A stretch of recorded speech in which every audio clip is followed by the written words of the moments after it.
Good evening and welcome to the April 17th, 2025 meeting of the Town of Southampton Zoning Board of Appeals. This meeting is being held live and also via video conferencing in accordance with the Town Board's enactment of Local Law Number 14 of the year 2022. Our next meeting and those following will also be held in person here at Town Hall and will continue to allow for remote participation. So please keep checking the town's website for updates and any new information. If you wish to view tonight's live meeting only and not participate, please do not join the Zoom meeting and instead go to the town's website for viewing access. With that, I'd ask you to join me in the Pledge of Allegiance. I pledge allegiance to the flag of the United States of America and to the republic for which it stands, one nation, under God, indivisible, with liberty and justice for all.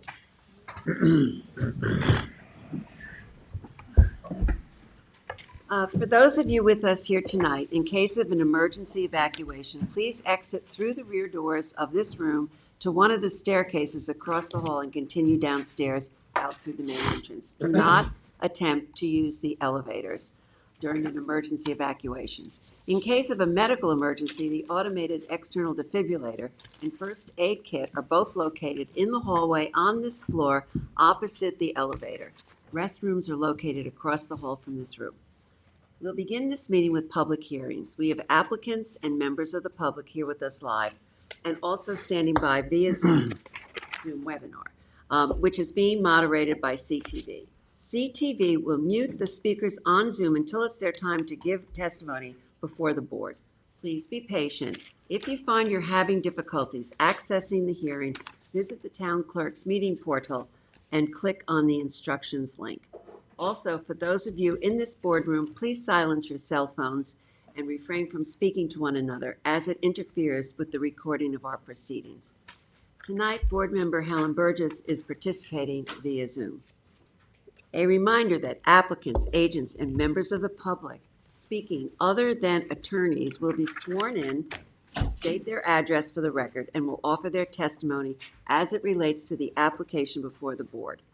In order to consider properly every application before us tonight, individuals commenting on a particular application will have a time limit of 3 minutes.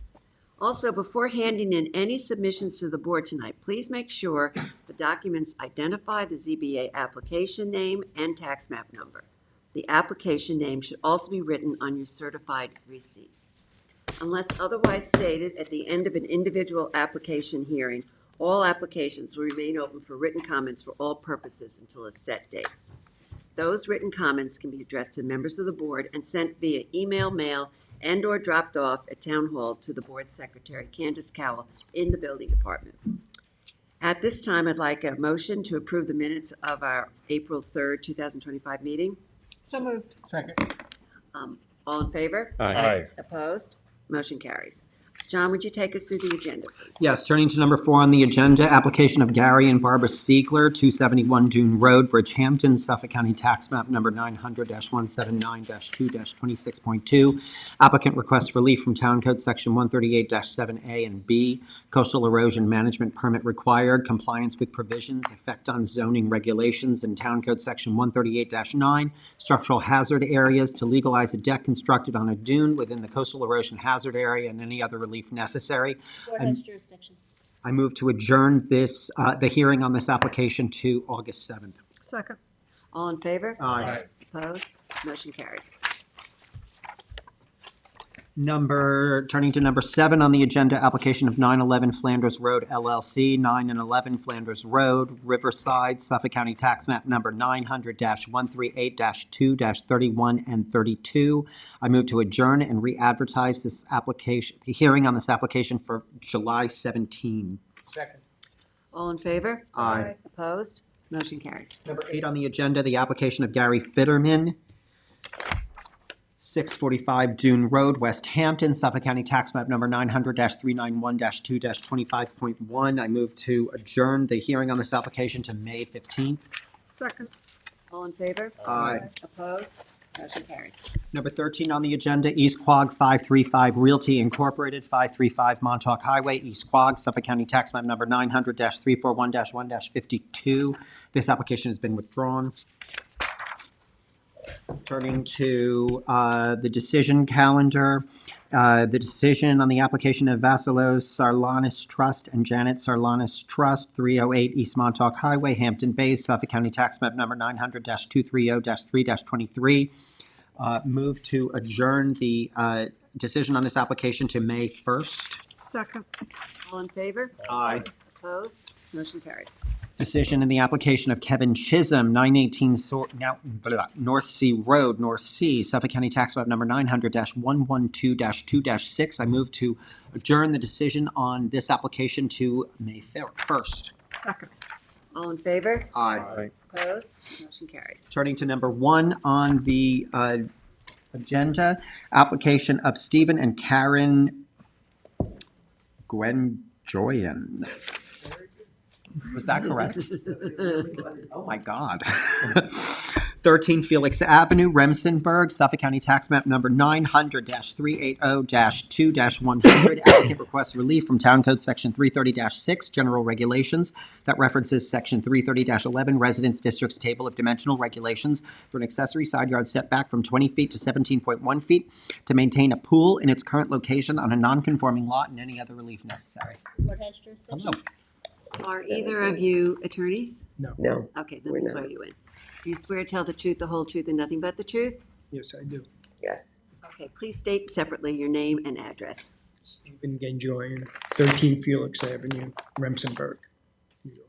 Karen Genjoyan, 13 Felix Avenue, Remsenburg. Okay, so, Stephen, let's hear from you on this application, please.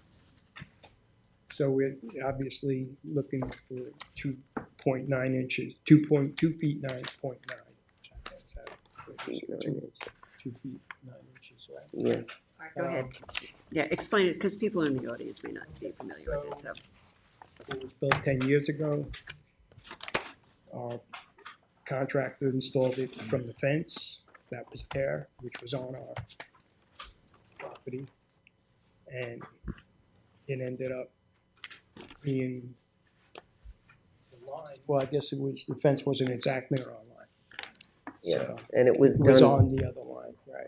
right. I said that wrong. So, And it was done according to a certified and stamped survey. So, we since have had a new survey done. And that's what it came up with. so the fence was actually not, It was on the neighbor's property. so then it was built right. You were not aware of the situation until the new survey was done? Yes. Right, exactly. Okay, have you heard from your neighbor? Yes, we did. Okay. The one that's affecting, yes, she had no problem. It came over. They came over the house. Okay. Well, Julie, you're on the lead on this. Do you? Yeah, I mean, it's a difficult situation. The pool is built. It looks to me like there's vegetation on both sides. Vegetation. Yes. Yeah, it's a Yes, lot of there is. vegetation. Is it possible to move the fence to your property? No. I mean, Even one of the taking trees inspectors. down. I mean, could you put a new fence on your property in front of the trees? The reason why I ask is that, again, this, it's permanent forever. And it's almost like you're encroaching upon their property and you're taking ownership of that land. And that I would be opposed to. I would really very much like to see that there's a fence put on your property to protect the pool so that it's also, the fence is on somebody else's property and you have a responsibility to protect the safety of the pool. Well, we already had a few inspectors out to the house. Yeah, no, No one understand. pointed Yeah, that no, out. I get it. So it was like, the trees have gotten a lot bigger. The trees, just wanna make I don't know sure. how we could, I'm not sure that we have jurisdiction over the fence. I mean, our Well, jurisdiction is solely to the 17.1 feet to the lot line. And also, a fence that encroaches on somebody else's property would be subject to a lot line agreement later on if you were to eventually sell the house. And at closing, that's what title would require, or removal of the fence, something that you would agree to with your with your name. neighbor. So I'm not sure that we Just wanna would make sure, even be you know, addressing same that as- here. But my problem is that as a property owner, you are required to fence the pool. And right now, you do not have a fence on your property that fences your pool. Do you understand what I'm saying? I see your point. Yeah, I didn't think about that. Yeah, I mean, it's like, Whose fence is it? Is it your fence or their fence? It's our fence, I think. I thought it was our fence. Well, you can just condition it on a pool, a code compliant pool enclosure. You know, I mean, whether or not it's That's gonna what I'm be this getting one or at. something else, yeah. Well, just to complete the thought with what you're raising, Right. if the neighbor thinks it's his fence and he takes the fence down, you yeah, have a pool you have with no no fence fence. on your, Technically, protected. no, but, you know, no one pointed that out until 2 years ago. We understand that, and I don't think we're objecting To to that that. statement. Yeah, But we're, I mean, you don't have a certificate of compliance for the pool, right? So you're not gonna get one if, It unless just there's said a. pool fence. And it's gonna say on the stamp, it has to be a code compliant. Fence, yes. I think our only issue is the Wonderful lot, solution. the setback. Yes, yes. yes. But to Because you're gonna have to Susan's get a point, we fence to should get a condition, CO. they should be aware that they need a. Yeah, you're going to have an enclosure, a fence enclosure on your property for your fence. So I And, still need this variance though. yes, and I don't think you're hearing an objection to the variance per se, that it's, was it was like it was an error. But I think what Katie is saying is that if we grant the variance, we're gonna grant it with the condition that you've gotta have a code compliant fence around your pool. Because it's somebody else's fence on their property, is, as Kevin says, they could take it down and, and you have no recourse. Are you sure that it's their fence? It doesn't matter, it's on their If property. it's on their property, it's their. So you might say I quote own it, but it's on their property. Right. So, I mean, I have no problem to the setback, but I do have a problem that has to be fenced on your property. That's gonna be, town's gonna make you do it anyway. Certificate of compliance, they're gonna make you do it Go anyway. to get it written off, you're Why gonna need it. didn't any inspectors say this in the last 2 years? You know how many inspectors have been Well, out but they there? may, I mean, we don't know, we're speculating, but it may be that they in fact thought that that fence was on your property. Well, they may have relied upon a survey that you provided, which was incorrect. I mean, so who knows? We don't know where the blame lands, but this is what we've got today, and let's correct it and get Well, everything but we're in not order. conditioning it on a code compliant on your property. We're conditioning it on the issuance of a certificate of completion or, It can be conditioned upon the, compliance with the town code for With the a town pool code. closure. Yes, Right. I would I feel leave it better just about at that, not delineating where the fence is or No, what that's right. fence That's not exists. us. It's up to the building department to decide that, not us. Correct, right, Which we're just telling you to anticipate. well, and they also passed it a few But months ago. you don't have a certificate of compliance for it, so it didn't Right. pass. And- I mean, Well, it he is at the checked off, strapping he spool. checked off on it. Yeah, but, all right, but you're asking for a variance, and this is what the That's all we- condition of the we need the variance variance. will be. Okay, Katie, you've got that. Yep, I got it. Kevin? I'm fine otherwise. Yeah. Yeah, I don't think that No issue with the system. I don't think the setback is the issue. Is there any, well, wait, don't go. Let's see if there's anybody in the audience. Is there anyone in the audience who wishes to be heard on 15 Felix Avenue? 13. I'm sorry, 13 Felix Avenue. Is there anybody on Zoom who wishes to be heard on this application? It's the hand up. Okay, all right, so, Julie, this is, There's a hand up. oh, I'm on sorry, I Zoom. didn't hear that. No one does. Sorry. No one's on. Oh, No one's on. Okay, Okay, Julie, this so is yes, we are going to close the public hearing with a decision slated for 5:15. And Katie, do we have to make mention then as part of this decision that the approval of the variance for the setback issue is contingent upon the construction or of the applicant obtaining a certificate of compliance for the pool, or how No, is no, that but I gonna will work? add that they need to have a code compliant, Enclosure. Enclosure. pool enclosure, Got it. yeah. Okay, They need the variance in order to get the certificate of compliance, but I think they need the fence to have the certificate. okay. On the motion, second? Yeah. Oh, I'm sorry, open for written submission on 5:15. The decision. I'm saying she said the decision on 5:15. Oh, sorry, decision on 5:2, written submissions, 5:15. Second. Yeah, Other way around. other way around. We're closing the public hearing Written submissions on file. with, yes, we're accepting get written variance. submissions until 5:2, good God. There you go. With a decision slated for May 15. Woo. Ms. Kane? Aye. Mr. McDonald? Aye. Mr. Redpath? Aye. Ms. Burgess? Aye. Mr. Mastonia? Aye. Mr. Leonard? Aye. Chair votes aye. Okay, thank you. Thank you. Number 2 on the agenda, application of Colleen Donahue, 15 Devon Place, North Sea, Suffolk County Tax Map Number 900-42-3-35. Applicant requests a determination that the subject parcel, Suffolk County Tax Map Number 900-4042-3-35, is held in single and separate ownership from all adjacent parcels and thus entitled to relief pursuant to Section 330-115D. The board has jurisdiction. For the applicant, David Gilmartin Jr., Greenberg, Troy, 2317 Montauk Highway Bridge, Hampton.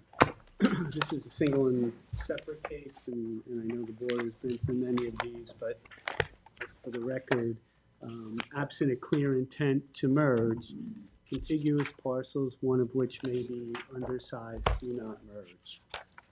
Unless there's a clear intent. Your clear intent, as you have held in many prior decisions, is a singular tax map, a single tax map number, single tax bill, and structures or dwellings that either straddle or are on the other line. I provided in my application proof of the 7 factors that you consider when you're looking at a single and separate case. The application indicates they have separate tax map numbers. Each parcel is taxed separately. I've provided the bills for that. They both have different addresses. One is 5 Devon Place, the other is 15 Devon Place. The interesting thing is that it's not the Devon Place side that's created the issue. It's easier here. If you look, the blue is 5 Devon Place and the yellow is 15 Devon Place. There's an access off of 15 off of Devon for 15 Devon Place, but the majority of its road frontage is on Edgemere, which is the lot to the west. The other sort of interesting thing about this one, if you're, I have, is there's only about 30 feet of contiguous property here. So there's only a small area where that's done, and haven't seen anything sort of like that before. What is the stone driveway there? That's actually from the lot immediately to the west of 5 Devon, so the front lot, it's this lot, which is, Yeah. which it is single and separate from. That's the one, I guess it's easier to show. Is that being used by the 5 Devon? No, 5 Devon has an enormous driveway. It's weird that it's on the survey as a stone driveway.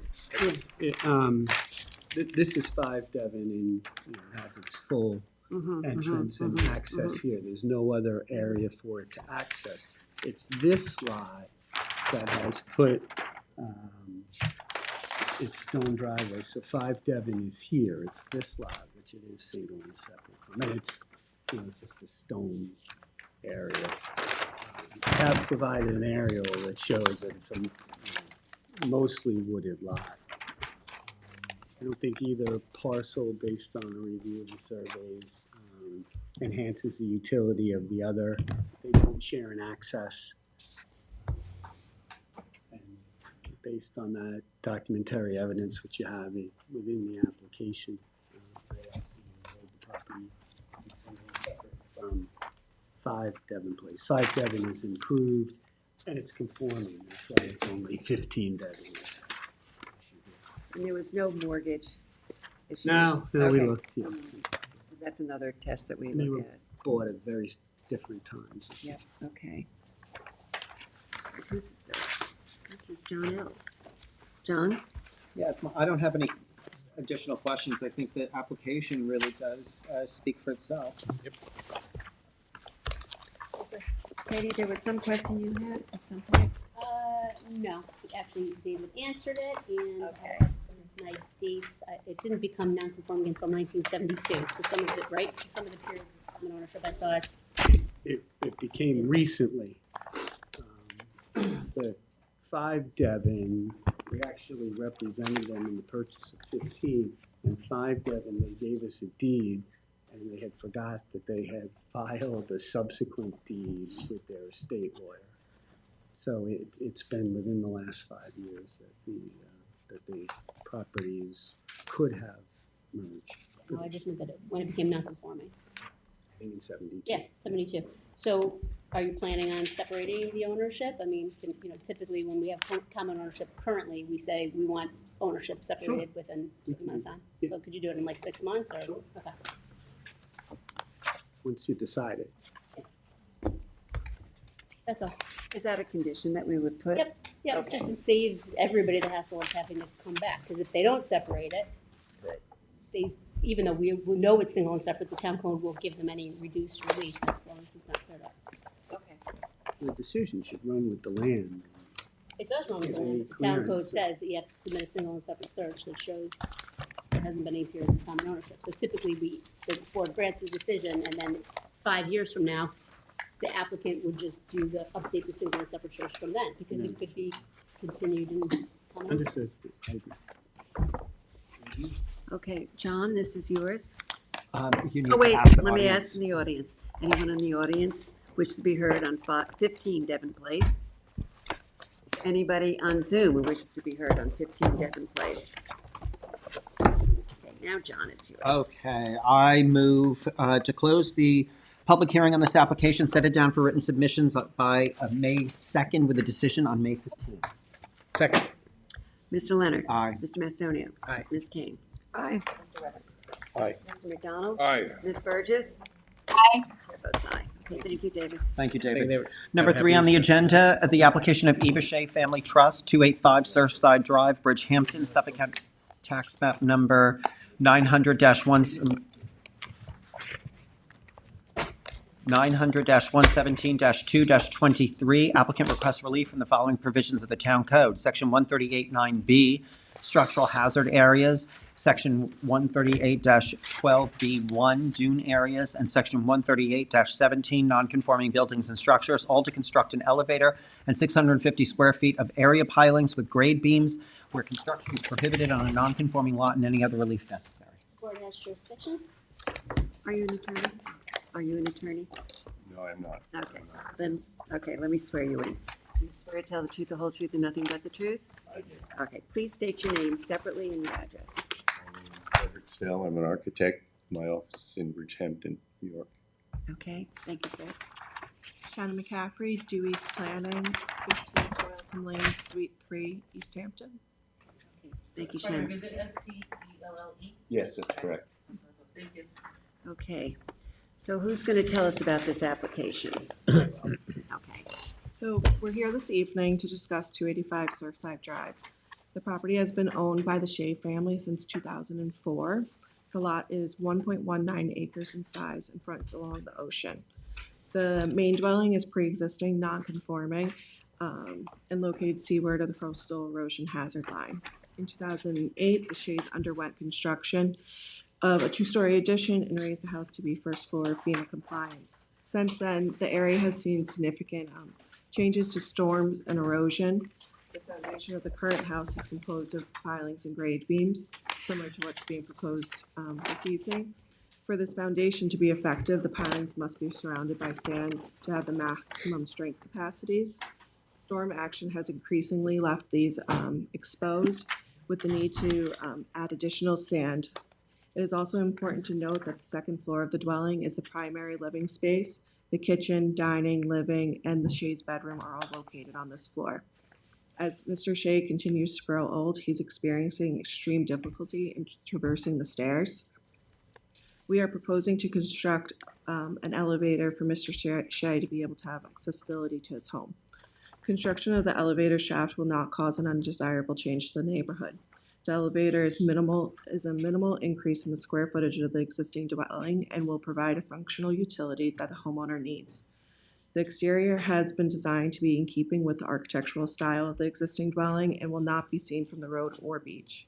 There are also no perceived adverse impacts to the environment for this construction. The variance can be considered substantial, but it's in keeping with the existing structure and the minimum needed to allow the owners to be able to access the main living area of their home. In keeping with providing safe means of access to the dwelling, we're requesting to legalize the entry deck. This provides a dedicated level area of access from the parking area to the dwelling. This also helps protect the native plants and dune areas from being walked through. Lastly, the construction of additional pilings and grain beams are proposed to increase the structural integrity of the dwelling. The elevator shaft requires pilings and a grade beam to be built. During the design phase, the existing foundation was evaluated, and it was determined that there was an opportunity to combat the increased storm action we're seeing today by constructing additional pilings and a grade beam, since the foundational work for the elevator would already be needed. The pilings and grade beams will make a grid pattern that will be integrated into the existing foundation. This will not cause an undesirable change in the neighborhood, since it will not be visible and all below grade. The area will also be revegetated with native plantings. There will also be no adverse impact on the neighborhood, as this will provide a more structurally sound home in a dynamic area. These requests are not self-created. Any work proposed to the main dwelling will require for a variance to be requested due to the seaward location of the dwelling in respect to the coastal erosion hazard line. The Shays love to use their home as much as possible, and these variances will allow for Mr. Shea and his family to continue to safely access their home. Please let me know if you have any questions. I think we're going to have some questions. I'm the lead on this, but I know that, Kevin, you have some stuff you want to talk about. Yeah. Are you letting me go? Am I going You first? can go or first, you and go? then, Okay. let me just tell you that I find, I went to the property. The house is like literally on top of the dune. It is very exposed, and it's in a very fragile situation. I'm really, I'd have to be wildly convinced that adding to that structure is not going to be a compromise on the dune. And I didn't see in the materials that we have anything from the Conservation. coastal administrator. I didn't see a comment from them, because I have some real concerns about this. I appreciate that he needs an elevator, but I just, it's gonna take a lot to convince me about this application. And the other thing I had a question as to whether there is some way to integrate the elevator into the downstairs area. I know there's a mechanical room, there's a sauna. I mean, is there some way to, without increasing the structure, find an accommodation for the elevator in what exists? I know there's a bedroom or two down there as well, but, so that's my concern, is adding to this structure, which I think is incredibly vulnerable and really right on the top of the crest of the dune. Did you go to see it? No, I haven't But it's been to see literally, it, I but know I Kevin's looked. seen it.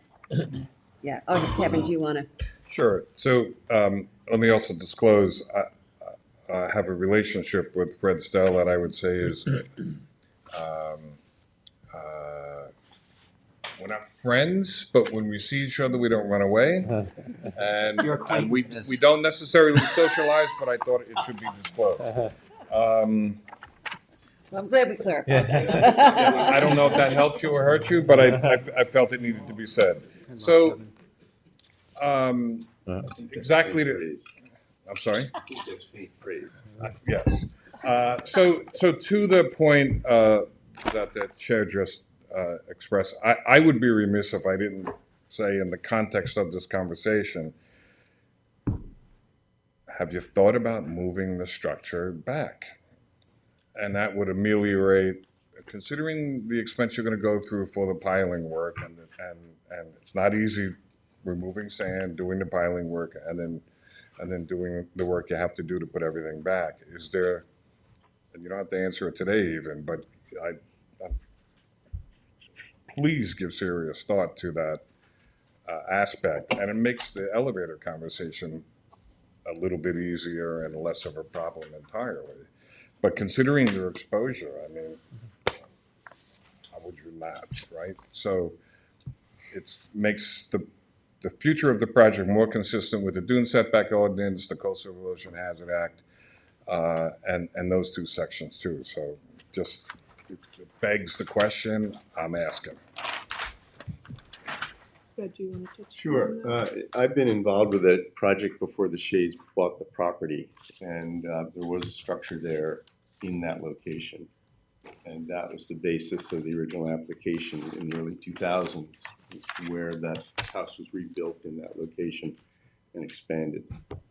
We radically changed the structure. It was a wood-framed house on wood piles. This is basically a concrete and steel house. It was we reinforced the existing house with concrete walls on the ground floor that are perpendicular to the beach, so that, you know, if water has to come crashing through those structural walls, still maintain their integrity.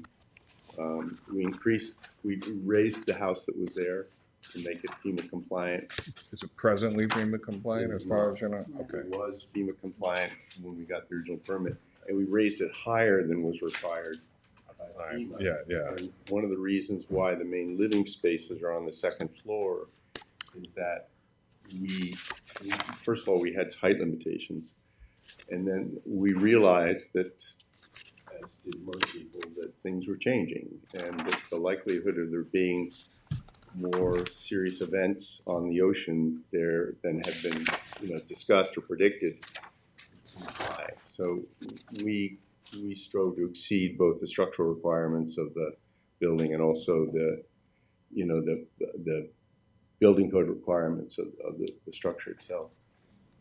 At the time we discussed moving it back, that to move it back would require, at the time now we discussed moving it back, and that would require, in order to move it back to a significant location, would require moving existing structures on the property.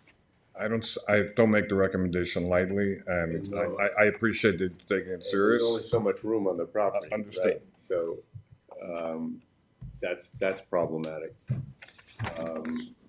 The driver actually was not the additional pile reinforcement, but it was the elevator. And the elevator as a piece is a little bit like building a partial revetment or a partial bulkhead. What happens on either side of it is you increase the amount of deterioration on either end of it. So structurally, it's sort of the same situation.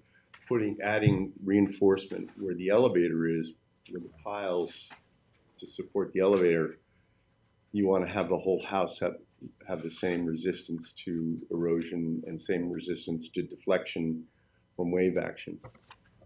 If you've seen, I don't know, Ms. Cohen, if you'd seen it when it was washed out, but the piles underneath the house were exposed by about that much. And the piles worked well in bearing because the sand is around them, and the amount of sand around them was more than was needed. But what happens is when you expose them for lateral resistance, when you lose the sand, the lateral resistance goes down. And the thing we want to avoid, I'll be straight, we want to maintain the house where it is, and we're going to try to do everything we can to prevent any kind of collateral damage. And it seemed like this was an opportunity to increase the house's resilience. And certainly adding the elevator adds a bit of resistance, but it also may increase the amount of load on the adjacent sides of the house if there is a big event there. And the last thing we want to do is see that thing, floating out into the street or causing damage to other structures. I guess maybe I was having a problem because when I was there, they were doing the whole beach reclamation Yeah. project and bringing the sand in, and I'm going like, this is really a problem. This house is right at the crest of the dune, and if you look down the beach, there's maybe one other, like 5 houses down or so, that's in the same position. They're, all the rest of them are back much further. I really was quite, I understand there's a vulnerability there, a big vulnerability, and I just don't know whether I could agree to adding to the structure an already vulnerable structure and adding to it. And I understand the desire for, but I'm trying to come up, is there another way to do it? You've got the house there, it's, you've got your CO, is there a way to put it inside and not create? So the elevator itself would require separate foundation even if it was inside the house because of the loads imposed on it. Okay, but it so- would be within the confines of what? Right, I mean, so- I'm not the architect, but I was just thinking, like, is there a way to accommodate that and not add to what I see as a major issue? It would be architecturally difficult because it's not a very big house. I'm understanding what he's saying, so. I understand it, but I understand load problem and stuff, so what he's saying, it's either you're gonna build that elevator and he's gotta do the grade beams at the same time.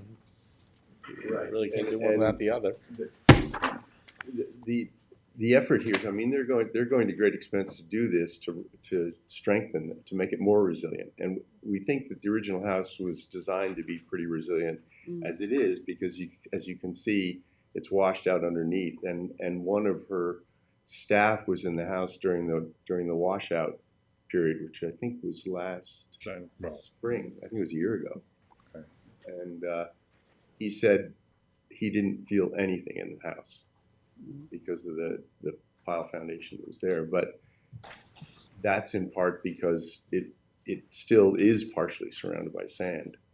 And who knows what's going to happen in the future. What is the size of the elevator, if I may ask? I'm not an architect. It's roughly, the shaft is roughly, roughly 7 by 8 feet. I think it was 58 square feet altogether. That's 56 square feet, so yes, close to that. It's the minimum size for a wheelchair. Okay. I was gonna ask, is there a Yeah. way to just make It's this sort actually of a not an one-person elevator. It's standing up it's kind of situation? It's misconstrued. It's not an elevator, it's a lift. I see. And the main difference between an elevator and a lift is that a lift goes more slowly than an elevator. And this can't be solved by a chair going upstairs? You know, those movable chairs that Yeah. go upstairs? It's not the same thing as an elevator. It can be solved a lot of ways. It could be solved by having a staff member carry them up the stairs too. But it's But that's a little different from a mechanical solution. yeah. The lift is really the simplest solution. And I'll be honest with you, it's the simplest solution architecturally. Mhm.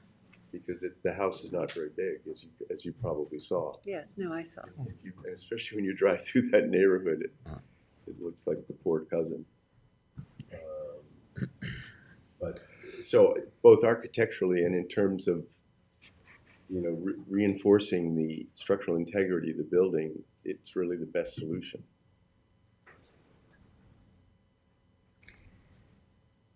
Anybody else? Candace, or Candace or Katie, are we gonna get something from the? Yeah. Okay. I mean, we referred it, Okay, so we really aren't in the position to Well, move we forward have until to refer it to, we have to make referrals for the coastal, so we refer them to Marty Shea, we refer them to Janice Scher. yeah. We submitted, our first step in the project was submitting the coastal erosion permit, in which Teresa Mason directed us to apply for the variance before she could further review So it. she's aware of the project, but yes, So- the ZBA affirmatively does a referral, so typically this board doesn't act until we hear back from it. Right. And she may suggest a lot of the things that the board said, sometimes they will say, is there a possible way to retreat? I mean, in which Kevin already asked you. But yeah. I'm not in the habit of building coastal erosion hazard areas or building in vulnerable areas. I'm in the habit of trying to mitigate that stuff. I'm not personally attacking you on No, this. I mean, I understand hope that, you but I just want you to appreciate that, understand and since you're a friend of Kevin's, obviously. That's That's your true. quote, friend. That's right. You couldn't possibly be, that kind of a person, so, I used to be your employer, didn't I? all right, well, let's not get into that now. We don't have to get to. That would be a different disclosure. No, I was Yeah. on the board of the Nature Conservancy. Is there anybody else on the board who wishes to comment on this? All right, is there anyone in the audience who wishes to be heard on 285 Surfside Avenue Drive? Is there anyone on Zoom who wishes to be heard on 285 Surfside Drive? No one. Okay, so, Katie, what's the time frame? Do you think? I don't know what the time frame is, but I think you will want to, I think you're gonna want to wait for those referrals and come back, just so For that you sure. can address them Yeah, on the yeah. record. I mean, since you've already mentioned that you've spoken with Teresa, you made that application. So I think it would be, I mean, we'll remind them, oh, we're waiting on referrals, but it might be in your best interest to, I'll follow up just with- follow up with Teresa and just be like, can I get a referral on this? And you also mentioned Marty as well. Marche. Can I'm gonna underscore, seriously, please consider moving this back, for a lot of reasons. I don't have to explain them, you guys know them. Can I ask you to maybe suggest how we might do that? That would be your great skill, not mine. The only, New foundation, a new Yeah. pilot. I don't say- That part's easy, but there's other structures on the site, and it's a small piece of property. All right, maybe the other structures have to be modified, I don't know. And if you want to seriously mitigate the location at that beach, you really should go back almost to the road. Well, that I understand, but, Right, so, I mean, either, if we had the opportunity to really mitigate it so that we knew that it would, for the foreseeable future, it wouldn't be a problem. I don't think it, for the foreseeable future, will be a problem where it is, the way it was built and designed. But I think that if there were a way to, to address the coastal erosion hazard area and the setback issues, we would do it. So I'm looking at the survey, Yeah. and right behind the house is the pool and the wood deck. Right. The wood, so you could, if you push the house back there, I don't think you'd accomplish anything. You'd still be in the coastal erosion hazard Well, area. you would be A little partially, further back. partially in the coastal, and yes. right. so I So think, either you do it, or, so here's the conversation. Going through the bother of moving it 5 feet, I agree is probably not worth it. Right, right. And getting it all the way back 20 feet from the road, that would, I understand the complication of doing that also. Perhaps there's something in between. And you don't have to answer it now. We're just doing our duty to underscore the urgency of your consideration of that. Kevin, I'm very aware of it, and as I said, I'm not in the habit of building coastal erosion hazard Understood. areas. In fact, I don't think I've ever done it before. Right. Or since. But I am in the habit of doing everything I can to mitigate any potential issues related, especially to sea level rise and, the increased storm activity. And I think we did that structurally. It's not ideal because the structure is still there. And you don't know, what our capability is in that regard. And whether it really will withstand the kind of things that we all think are going to happen. But I can tell you, we've done everything we can from our side to make sure that it will be, resistant to what we think is going to happen with sea level rise. Okay, I think, we're gonna hear from the administrator and Morty Shea, and then perhaps even some considerations that you're giving to moving, what the problems would be, what the potentials are, what the problems are, Sometimes we look at I will costs, do that. So that we have a better appreciation of what's involved in maybe it's just not possible at all, maybe it is possible. But I think that, it's worth taking a look at. And as I said, you may end up with, the same recommendations from the administrator and Marty Shea, so I don't know. Yeah. All right, so I mean, let's, we will address that and, Okay. and be prepared to respond to that Okay, that's question good. or that inquiry. okay, good.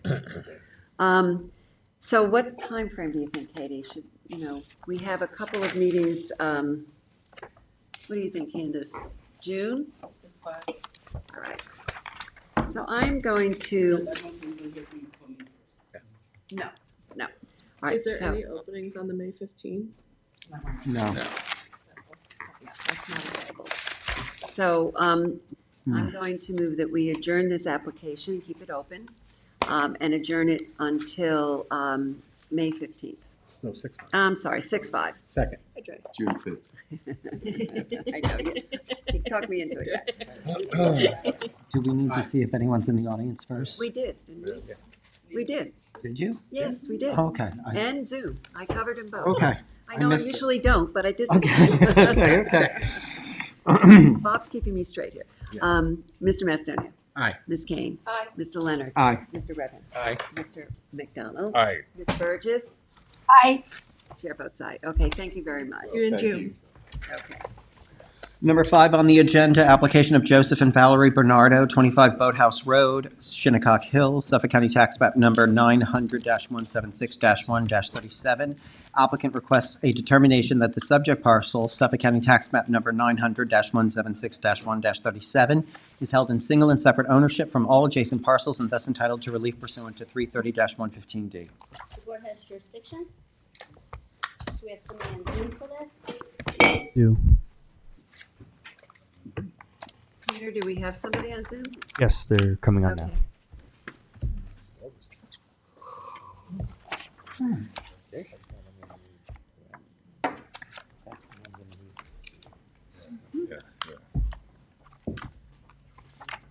Hello. Oh, hello. Yes, my name is William Slight. I'm the architect for this project. Okay, let me swear you in. Do you swear to tell the truth, the whole truth, and nothing but the truth? I do. Please state your name again and your address. William Slight, I'm sorry, we 721. couldn't hear that. 75 Could you say, I'm sorry, could you repeat that? Yes, William Slight, Okay. 721, Just like me with the, did you ask? 7 Pond Cows Road, Watermill. Okay. Mr. Slight, do you want to tell us about this application? This is an application for determination for 3/10 relief for rear yard setback. This is a corner property. It is constrained, it is non-conforming as to the required I area think of the we're on a lot. different Different matter. That's a different We're application. on a different application. This is just for the single and separate determination, Bill. Just explain to the board the single and separate determination. Yeah. Because once the determination is made, then you'll have the reduced setback. So all we're considering tonight is whether this is a single and separate piece of property. And if in fact we grant you that, then your setback will be okay under the, the provisions of the law for single and separate properties. Yes, I understand that. Okay, so what we need from you is an explanation as to why we should consider this a single and separate property. The property was jointly owned until July of 1968. And it has never been developed.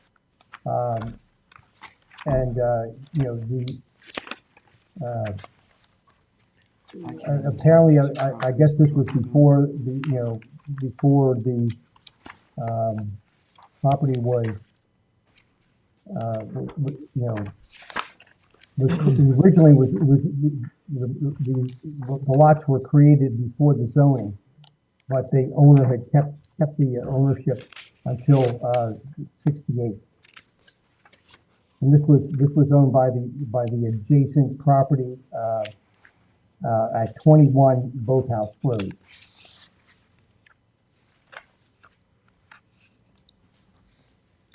Okay, so as I understand it, this property was owned by the same person or people up till, there was a period of time that it was owned with the two pieces of property were owned together up until 1968. Is that correct?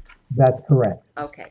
And then what we usually do is we apply a test to see whether in fact these have been maintained as separate properties. So for instance, was there ever an intent to merge the two properties? Did the two properties have, during that period of time, did the two properties have separate tax bills? Was one property used to support a mortgage on the property that was developed? I mean, these are the kinds of questions that we ask to decide whether they were actually maintained separately so that you can then qualify for the, Yeah, they definitely were maintained separately.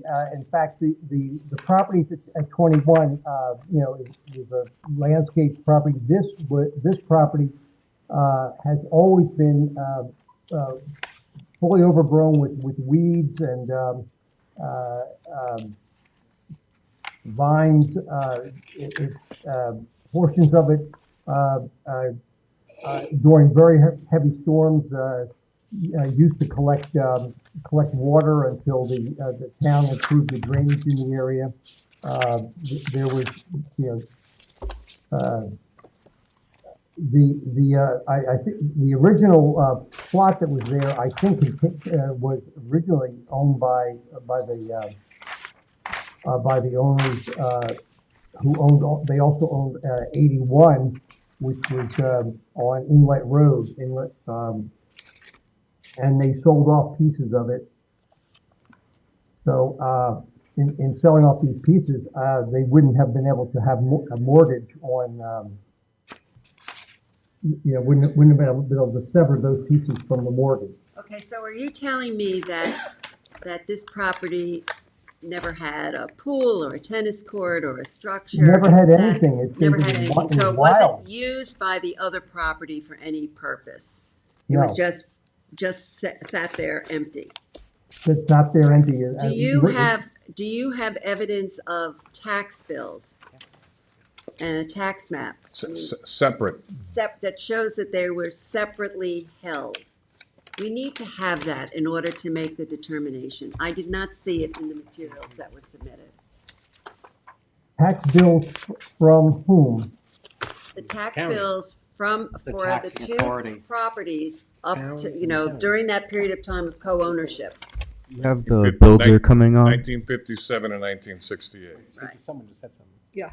We have the builder coming on. I mean, We don't need to swear there. are you talking about the owners of it since 1968? Yeah, from 57 to 68, we need to see that there were separate tax bills. So we would have to get that from the town. Yes, Clerk's we wouldn't, but office? you would. The applicant would have to get that, yes. What else would we want to see? Separate tax map numbers, separate taxed bills. Like to see a survey. There's no survey. I don't really, there's two there's addresses, a but I'd like survey. to see, This is survey yeah, for one for one property. property. Where's Yeah. the other property? There's virtually nothing about 80 Inlet Road West So in this package. 81. And then, I mean, Mr. Gilmartin did a very good job No, but yes, earlier. no, I know, but. Setting out the standard, and so I would just, There's a gentleman who came on. Would you like to be sworn in? Yes, I am the builder. Let me for swear 25 you in. Boathouse Road. Wait. Do you swear to tell the truth, the whole truth, and nothing but the truth? Yes, Please state your name and address. Bradford Govan, 72 Nautilus Avenue, Northport, New York. Okay, so you understand what we're talking about here. We're only deciding on the single and separate determination tonight. If in fact it's granted, then you'll be able to, I guess, get the benefit of that and the reduced setbacks, et cetera.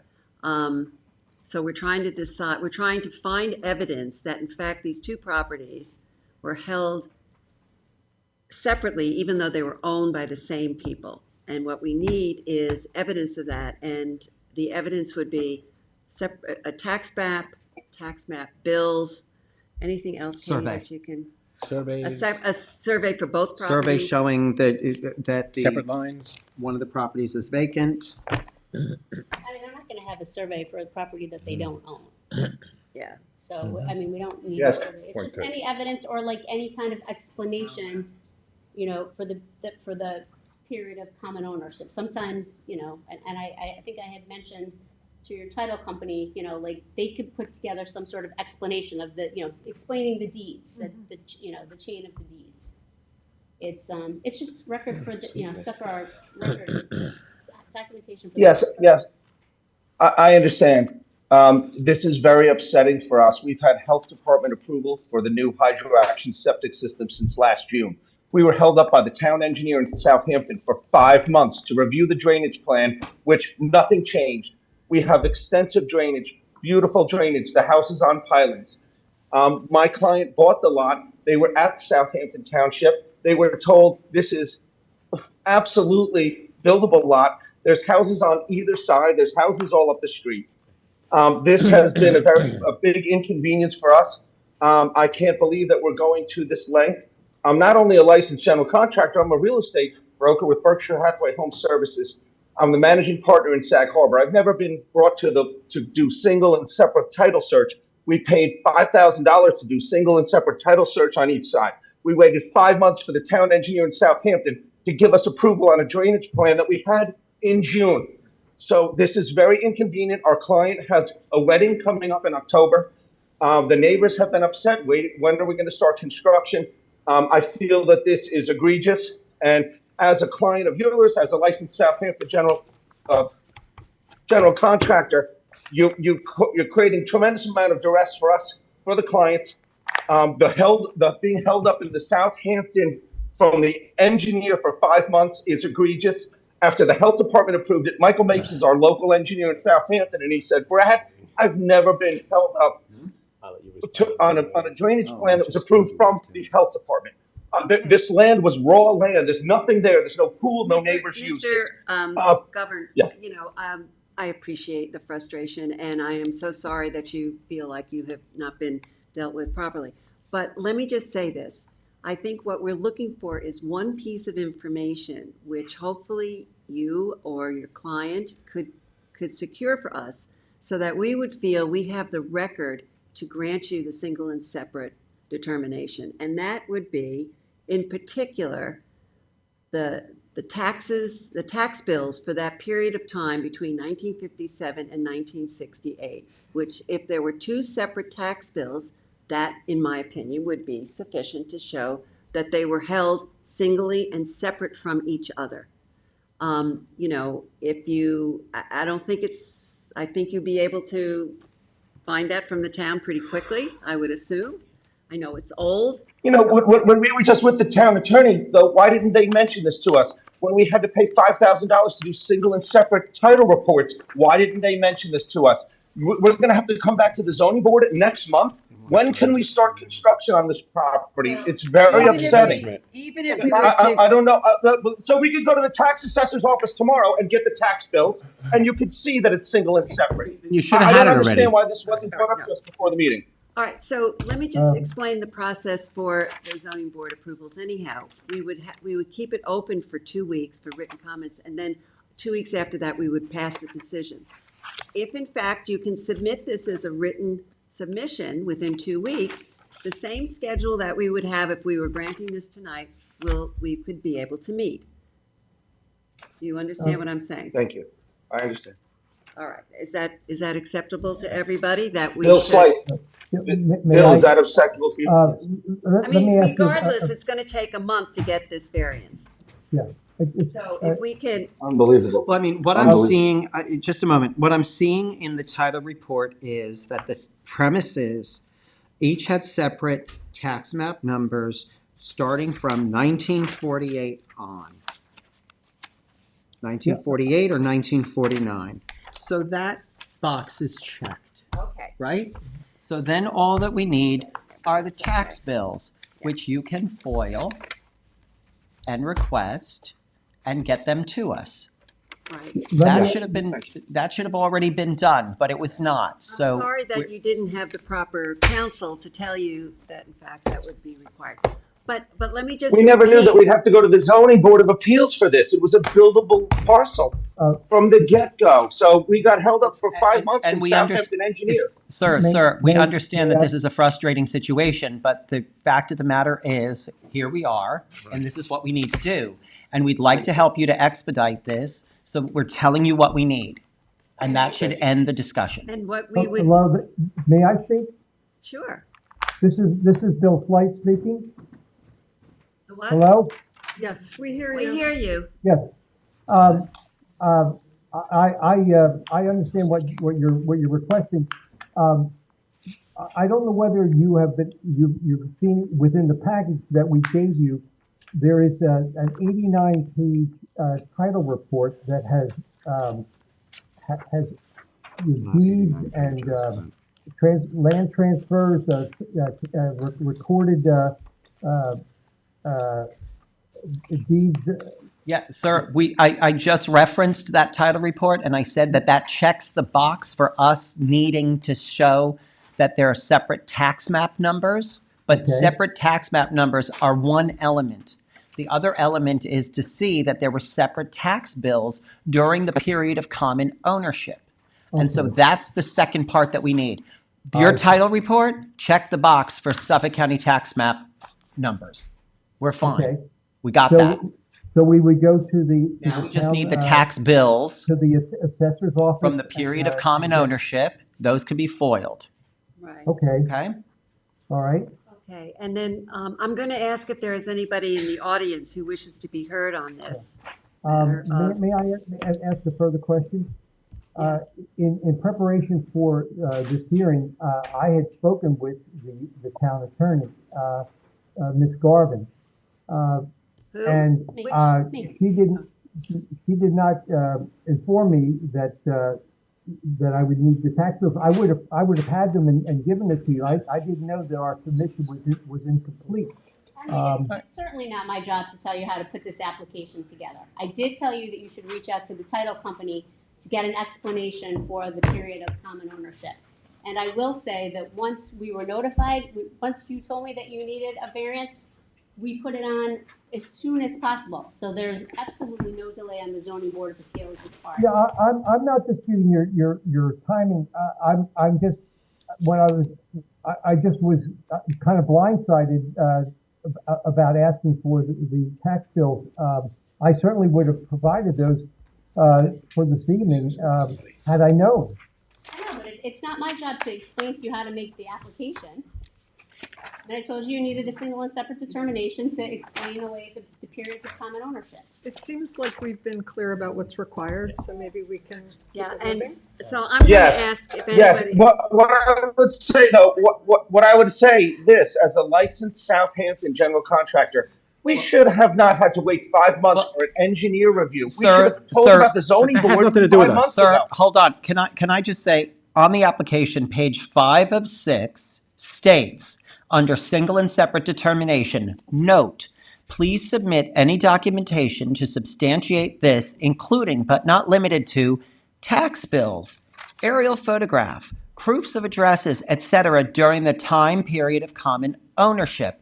So the direction as to providing us with the tax bills was in the application itself, in the form. That you overlooked that, we're not taking issue with that.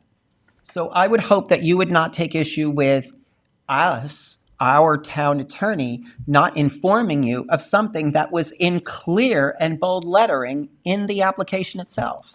Okay, I Okay? think So we let's know. just, All right, let's all move right. on. Yeah, we Yeah, know let's what move needs to on. be Yeah, provided. we'll get this Okay. for your next meeting so that we can move this Okay, along. so- What is the next date All right, of the next let me meeting? ask first if there are any comments in the audience. Does anybody wish to comment on this application from the audience? Carl, would you like to Is comment? there anybody on Zoom who wishes to comment on this application? No one. Okay, so I'm going to take the lead on this, and what I'm going to say is that we're going to close the public hearing. We're going to keep it open for written submissions, i.e. the tax bills for the period of common ownership. until, what was the date? 5-2. May 2nd, with a decision on May 15th. Second. Mr. Leonard. Aye. Ms. Kane. Aye. Mr. Mastriano. Mr. Redmond. Aye. Mr. McDonald. Aye. Ms. Burgess. Aye. All right, chair votes aye. Thank you, Okay. gentlemen. It's the Thank same you very time much. frame you would have had whether we had agreed to it tonight or not. Just make sure you get those tax bills in, please. Thank you. Absolutely, thank you. Thank you. Okay. Okay, number 6 on the agenda, application of Lynn Leahy, 15 Tarpon Road, East Quogue, Suffolk County Tax Map Number 900-362-4-8. Applicant requests relief from the following provisions of the Town Code for a proposed new one-family dwelling. 1. Section 330-6, General Regulations that references 330-11, Residence District's Table of Dimensional Regulations for principal front yard setback from 30 feet to 22.9 feet for proposed covered porch. And 2. Section 330-84D, Pyramid Law, for a sky plane encroachment to the north of 2,561 cubic feet and an encroachment to the south of 2,561 cubic feet for a total of 5,122 cubic feet and any other relief necessary. Board has jurisdiction. Okay, are you an attorney? Okay, let me swear you both in. Do you swear to tell the truth, the whole truth, and nothing but? I do. Okay. Please state your names and address. Daphne Vaughn, Surfside Environmental Planning, 4 Happy Acres Drive, Shirley, New York. Michael Leahy, 15 Tarpon Road, East Quogue, New York. Okay, Daphne, are you going to tell us about the application? Okay. So the subject property is located on the east side of Tarpon Road in the Shinnecock Shores subdivision in East Quogue. The lot is currently zoned R10 and is conforming to the zoning district at 11,300 square feet. The property currently contains a one-story single-family residence and benefits from a pre-existing certificate of occupancy issued back in August of 1999. The property fronts on a dug canal associated with Shinnecock Bay and contains a functional bulkhead. The project received a letter of non-jurisdiction from the New York State DEC back in September of last year, and a conditional approval from the Town Conservation Board in January for the proposed project as presented. At this time, the owners wish to demolish the existing residence in order to construct a new 2-story single-family dwelling with an attached garage located below, a covered entry porch, 2nd floor balconies, decking, and a swimming pool. As the project has received Town Conservation Board approval, the side yard setbacks shown are using 330-83K with up to 50% reduction for those side yards. Excuse me. So, however, due to the narrow nature of the lot and the 10-foot setbacks on either side, we require a pyramid variance from 330-84D in the total amount of 5,122 cubic feet, which is actually 2,561 cubic feet of encroachment on both the north and the south side. So it's evenly centered between the property lines. Additionally, the proposed covered porch located on the street side of the residence requires setback variance from 330-11 at 22.9 feet where 30 feet is required, so a variance of 7.1 feet. The property is located entirely in a FEMA AE elevation 8 flood zone and is proposed with 4 bedrooms. So, as this board is fully aware, Shinnecock Shores is a subdivision where many of the homes have, in the past 25 years, been renovated or reconstructed entirely with second floors. So a second floor is not uncommon. The proposed redevelopment is mostly located within the existing footprint with some expansion to the side lot lines, as well as slightly towards the waterfront to accommodate additional square footage. So the environmental standards that have been met for the project are FEMA compliance. A new IA septic system will be installed on the landward side, as well as adequate drainage and a pervious gravel driveway. and a 15-foot vegetated non-disturbance, non-fertilization buffer that will be covenanted for the conditions of the Conservation Board approval. The total lot coverage proposed is 16.7%, where 20% is allowed. The Leahys purchased the property back in November of 2019. And I should note the existing house is not FEMA compliant, where its first floor elevation is at 9.1, where 10 feet is required. That's mine. And your proposed elevation, what did you say? Proposed elevation you have? The first floor elevation is actually proposed here at 14.3. 10's required, you're going up. We're required to have 10. We're showing it at 14.3 to accommodate the garage space underneath for storage. As you know, these are pretty small lots. Right now, they have a couple of sheds to try to accommodate stuff for their boat and, you know, just general maintenance of the property. So there's not a lot of room. I know this board has seen many a shed variants in Shinnecock Shores. I myself have done probably 4. So storage is an issue in this area. So your elevation at 14 feet is to accommodate a garage? Yes. Yeah, with a ceiling height down there at 7'10". What's the ceiling height in the first and second floors? The first floor they're showing at 10, and the second's at 8'5". So the first floor is the ground floor. The first, well, Is that where the garage is? No, the No. first floor is above that. So the garage is underneath, and that's 14 feet? no. The first floor where you're actually living Okay. is at 14 feet. How There- high is the garage? How tall? Yeah, 7'10". 7'10". So it's submerged partially. It's kind of like digging out the basement, but allowing for a driveway into it partially. It's one car. Yeah. I think it's too big for the lot.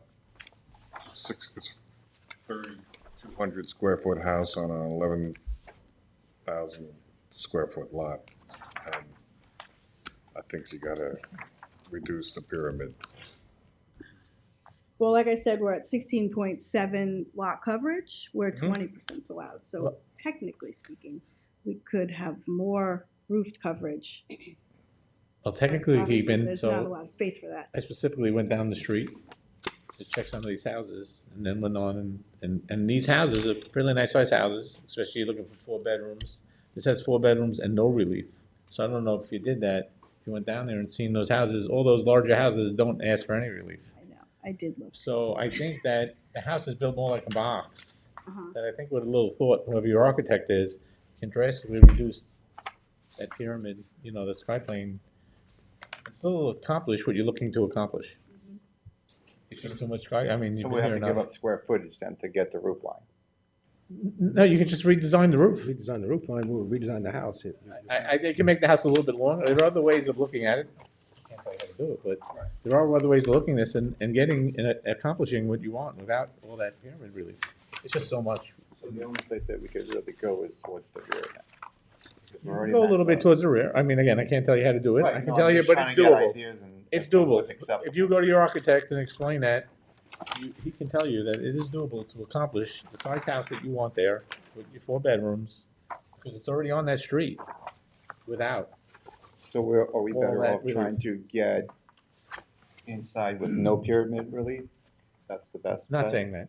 Okay. I'm just saying it's Just too just much. way too much, and it's just too big of a box. Figuring out where I need to make Yeah, adjustments. and you can definitely, Also, I the don't want to height, get in the trouble for ceiling telling you how to do it, heights. but yeah, you You can know. lower that ceiling height to 9. I understand people don't like 8-foot ceilings anymore. Upstairs, you can go to an 8-foot ceiling and, see you know, what will come out. vault The the first ceiling. floor is 10, so, I mean, First floor.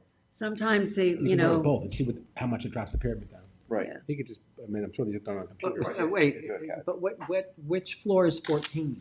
That's the actual first the floor. actual, The house is the technically. elevation of the elevation. first floor. The house is technically 4 feet above the minimum requirements for FEMA, to accommodate a ceiling height for a usable garage for storage. Mhm. So can a few inches be cut here and there? Potentially. May have to do better than inches. They can, you can do But it. so, I don't know, but your if arch- it had your to be architect, they 10 can feet, do it. why is it 14? I understand that you're getting that garage under, and I understood what you're trying to get, but I would tell you to go back, you're gonna have to redraw it. Ask him to work on the roof lines, he can do it, and then come back. and- I'd rather have the garage than have to get a variance I for a got you, shed out there. but you can make the Because whole, sheds you, look horrible. you can actually make it work. You know, so come back with a better relief number, and you might be in better shape. Okay. We often ask applicants to be creative. And I think what John is suggesting is like, look at the roof lines, look at the ceiling heights, and see what you can come up So if you with. go down all your street and you look at all those houses that are done, you'll see that they. But it's not they all, there's fit. not like No. 4. I mean, most of the houses are one side. I'm saying the houses that were done. That's a lot. There are some, but there's, I would say, preponderance of one-story houses. So, Bigger ones are down on Shinnecock. yeah, they're down, yeah, They're in the, exactly. Trying to And catch they, up with and it may differ in terms of the, width, though they all look about the same width. Yeah, I think. It may differ on the width of You can the go back a property and little stuff bit like further. that, but, so I think John's making a really good point. Let's see what you can do. Yeah, and if maybe you push out a little bit more and I don't know, just see if you can. Reduce, It's doable. reduce your deck a little bit. If other people did what John just said, you guys can too. Yeah, Okay, creative. Sounds like it. Like John said, there's ways of playing roof lines. It's kind of a square. There's a lot of relief that you're asking Back for. and change the pitch on it. Okay, this is yours, John. All right, so we're Oh, gonna, wait, there might be people. Okay. All right, sorry. Oh, here I go Yeah. again. Yes, I'm so sorry. Is there anyone in the audience who wishes to be heard on this matter? Is this? Oh, Okay. good evening. Well, we have to swear whoever is not an attorney in. Ryan Butler, I'm an attorney. My 2 clients. Okay, do you swear to tell the truth, the whole truth, and nothing but the I truth? do. I'm Mary Ann Allen. Got to go to the Okay, microphone though. and you have to come to the microphone and tell us your name and address. My name is Mary Ann Allen. I reside at 13 Tarpon. It's my mom's house. Okay, and you? My name is Gina Massian, and I own 17 Tarpon Road. Thank you. Okay. One second, Gina, I see your first name is G-I-N-N? Just connect to the microphone and then your last name again. Mascia. Okay, and Mary, I see the microphone, are you M-A-R-I? Um, I'm Marianne, last name Allyn. All right, thank you. And Brian, you spelled it I or Y? Aye. I'm all set. Thank you. Okay. Okay, so Brian, tell us Good your evening. comments. I represent Ms. Maska and Ms. Allen. They both live to the north and south of the proposed construction. It is a 75-foot lot. The current house that exists there currently is only 20 feet wide, so I'm a little confused as how the 54 feet that they're requesting is only a little bit outside the current building envelope that exists there. We do know there are 10-foot setbacks on this lot. But once again, this exceeds the pyramid law exponentially. Allowing this to happen, or even close to this happening, would change Southampton drastically, as you would be setting a precedent that you don't want to do. Basically, the house plans that they did submit are also greater than 32 feet allowed. They're 33 feet. Mr. Reben, you did state just changing the roof line. The plans that were submitted, changing the roof line's not going to do anything. If you look at the pyramid, excuse me, proposed with the house, it's actually through 2 different bedrooms on either side of the house. These both bedrooms look into each side of the neighbors' homes, which would reduce the value of their houses, reduce their privacy. I believe this whole proposed building has to be shrunk a lot more than a few inches or a few feet. I believe the whole plan has to be, we understand there is a 10-foot setback on each side, but unless he's going to make a 1-story house, he's not going to fit into the pyramid law, unless he's going to make it an A-frame house. So after today, the front yard setback also, these are 75-foot lots. I have surveys of every house within a neighbor. Nothing like this. These are little bungalows. This was not created for a 5,000 square foot house in this area. It'd be completely out of place. There's no precedent, as you stated earlier, and my clients really do not want this done. Thank you. I think it was a 3,200 square foot house, not a 5,000. Oh, I'm sorry, yes, Ms. Hall. Yeah, well, that's a substantial substantial, reduction from the 5. And there are other homes in the neighborhood that are 2-story. We're not saying that. Yes, no, I We're just understand. saying with I think the you- pyramid law, Yeah. this doesn't Well, even come there close to are, it. you know, we do take into account that there are reasons for us to grant variances on pyramid. We do You try have to keep precedent it. within a 5 square mile radius of this? I couldn't find any. Okay, well, that's interesting. I haven't done the research on that, but I would say that, you know, I think you've heard from this board that we want them to come back with a revision and to substantially reduce the I can pyramid. appreciate that. I would just wish that the owner hears the neighbor's complaints and understands that. And then in terms of the invasion of privacy, is there a way that there can be some vegetation that would help? You know, putting up. Why would we do that when the house doesn't fit into the current building requirements? If he builds a house that's compliant, nothing's going to be necessary to put up. So in an effort to isolate some of the issues, if I heard you correctly, you're concerned about second-story windows overlooking each of your yards, right? That's one issue. Correct. The other issue is you're of the opinion that the size of the structure is oversized for your immediate part of the neighborhood, at least you feel, right? Correct. Okay. And you're concerned about the front yard setbacks? We're not so concerned about the front yard setbacks. We're just saying the project as a whole. I got that. Yeah. And are there any other isolated issues? Because the more you articulate which of, I mean, apart from we just don't like it, more, and I know you're not saying that. We didn't say that, and I explained that to my clients. The Okay. laws are 10 feet each side. We understand that. Great. So as you isolate the issues, they hear that, and you heard everything we just said. That's what we want Right? them to know. So I'm giving you the opportunity to identify any other isolated issues, and whatever we're doing tonight, you should feel free to follow up in writing, particularly about things you are concerned about that you want to have addressed or believe we should address. Yes, of course, please. Thank you. I'm the owner. Yeah, come over and. Thank yeah, you. speak My into- mom's 92. She's in Florida, but the house is entrusted to me. So, like Brian said, this is a very quiet little, street with single-family bungalows. And for us to have, and I'm all for improving the neighborhood. I'm all for if you want to build a nice house, I'm sure it's going to be beautiful. But I'm on the side where they want to build their pool. And with 10 feet setbacks, like, we're obviously going to hear it in their pool. And what Brian didn't mention is from my backyard, I can currently see Dune Road past Shinnecock Bay. And if he builds out that way, I will no longer have water views of Shinnecock Bay. And I'm also very concerned about this towering structure eclipsing my backyard where I'll never have any sunlight and can't even lay out back there. Because I'm on the north side, and the way the sun comes over, I will be in shade and darkness all day long. There's no room. I mean, these are very tiny lots. And as it is, I think the houses are close, never mind another 10 feet. We're only 20 feet apart. So I just think to be built on top of your neighbor like that is just not a harmonious living situation for anyone.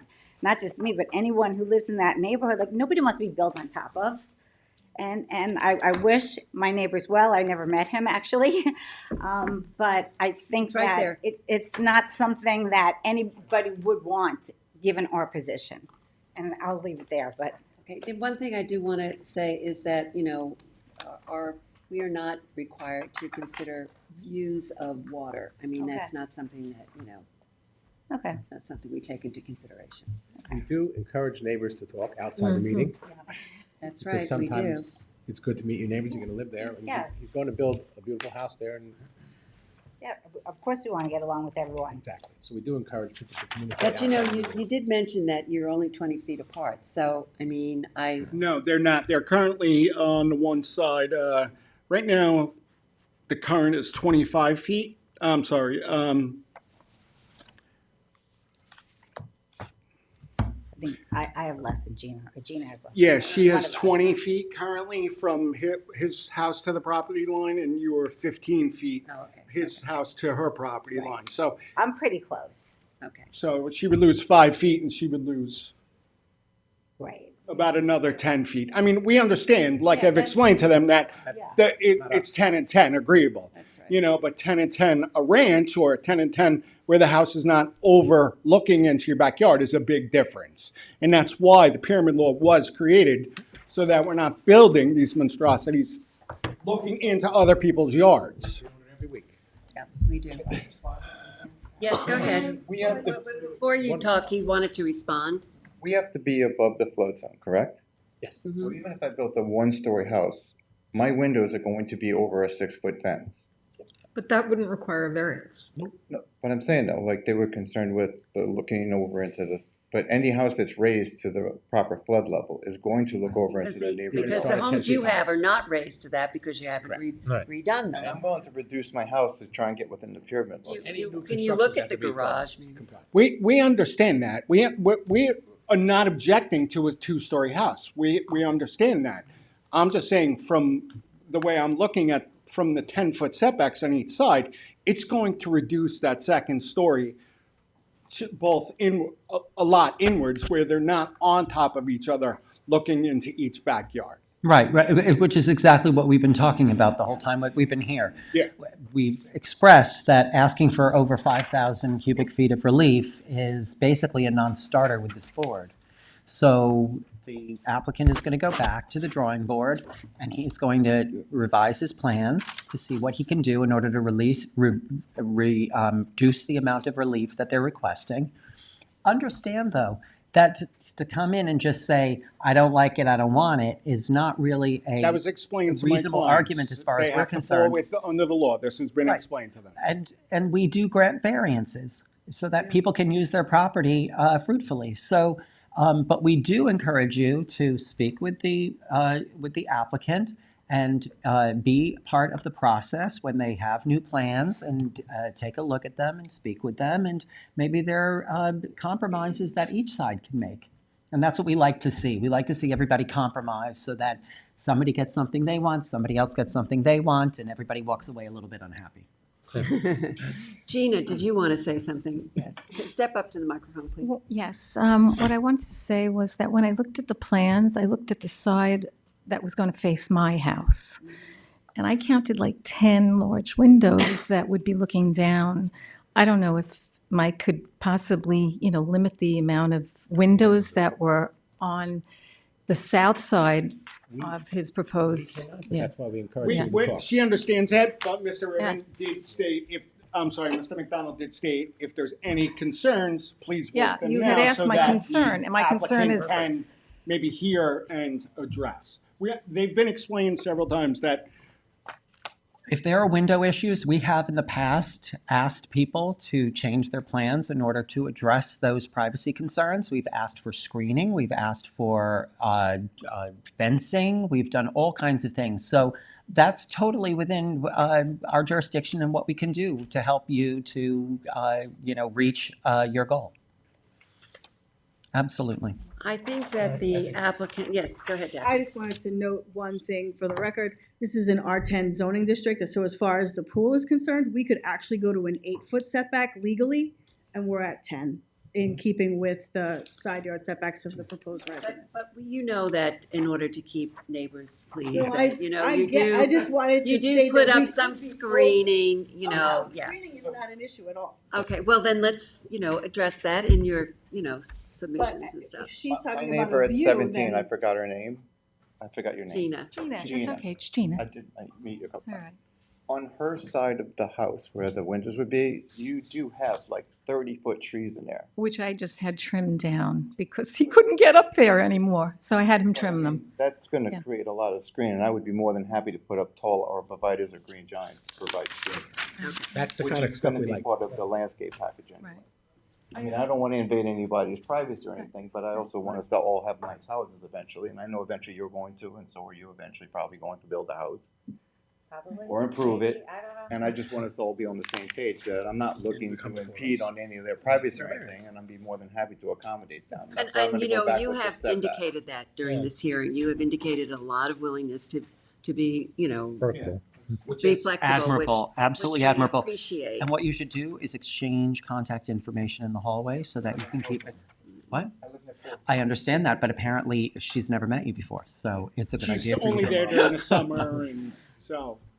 Okay, but, you know, so be creative. We've talked about, let's see what you can come back with, talk with your neighbors, try to get some sense of, you know, how you can meet some of their concerns. And with your architect, and, you know, maybe you do go with the shed as opposed to a garage. I mean, there are different things you can look at. Okay? I don't know that portion of it makes too much of a difference. I Alright. was trying to All right, research. well, let's see what it is. Okay.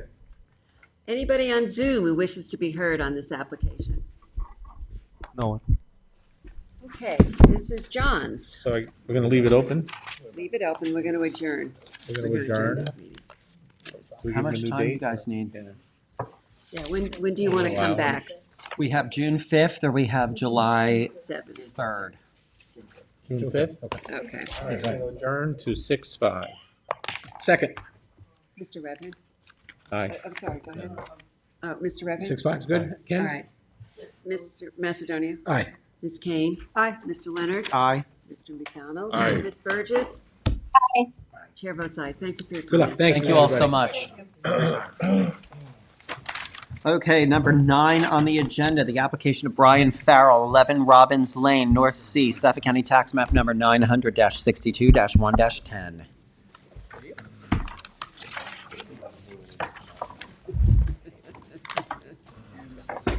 You already gave me I'm cans? calling it train schedules. The train is Eight leaving and on three track. quarters. Like when I used to live Okay. Grand Central. When I lived in West. All right, that is not going on. Hello again. Carl Pentecostal, every time. 860 Montauk Highway, Watermill, New York, for the applicant. We've been, for over a year, this board has had this on their agenda. Are you complaining?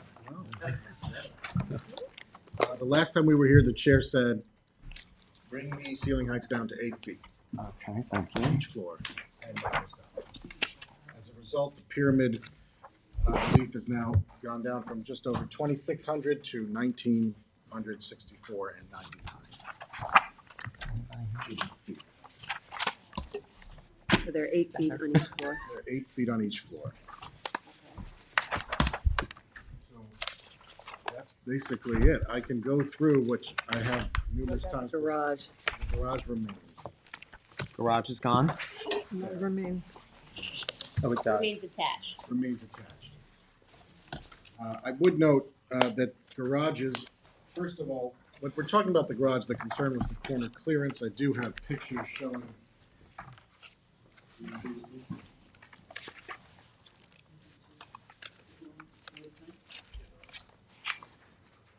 Yeah, there looks like to be a teeny tiny corner. That's it. And if you look at the existing corner clearance, Katie is handing down pictures, you'll see it's incredibly obstructed as it is. So the view, which is what we're concerned about, the view, the visibility.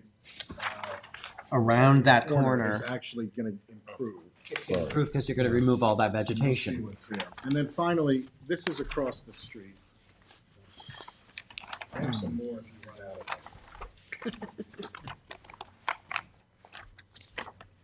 run out of them. No, John needs. Do you need one? And then as far as whether these garages are within the character of the neighborhood, It's like a picture from the Blair Witch Project. the color printer does not work. I know, I have one too, and it doesn't work. Have it, pay for it, and it never works. Across the street, directly across the street at, How far is that off the road roughly? that garage, Roughly. 3 to 5 feet. Thank you for the clarity. Yes. Directly across the street at 12 Robbins is that garage, right on the road. Mm-hmm. And then at 2 Robbins Lane, I don't think I need to, there's a building being constructed, it has permits, that has a garage. I have the survey here if you want to see it. Last one. Famous last words. And the distance you're off the road is with the garage? Is that near off the road? Yeah, this application? Now, where's the survey? What did you ask him? The distance. 22 feet off the road, 24 feet, 28 feet, and 22 feet. And this is the other house that's being. This That's is, the other new house that's being constructed. That permits were issued, so that will have a garage. all right. So over the course of this application, I'll just go through, again, due to the wetland permits, our building envelope, even though it's an R40 lot, even though the size of the lot, it was reduced to 4,000 square feet outside the wetland buffer. This was pushing everything because of those wetlands towards Robbins Lane. Originally, we had 9-foot ceilings. They've been reduced to 8. Originally, the garage was detached closer to the road in the front yard, or I guess it would be the yard opposite the water. That was pushed up to the house to limit the incursion into that corner clearance and limit the setback relief. And the roof deck, which was important because, well, first, it was very problematic for the neighborhood. And it was also to accommodate the fact that in the interior entertaining space, which is that second floor, which is kitchen, dining, and living, is just about 500 square feet, so it's very small. So the roof deck was meant to supplement that. That has been removed. So we've made some significant concessions in what is a very burdened lot, both in contemplation of the concerns of this board and the concerns of the neighborhood. I'll remind you, the house is about 400 square feet. I'm sorry, 1,400 square feet. 1,400 square feet. So it's very small, very modest. 1,400. You'd be like, square yeah. feet- 1,400 square feet total, each floor? Total. Yeah, it's a small house. So total is 1,400 square feet? Yes.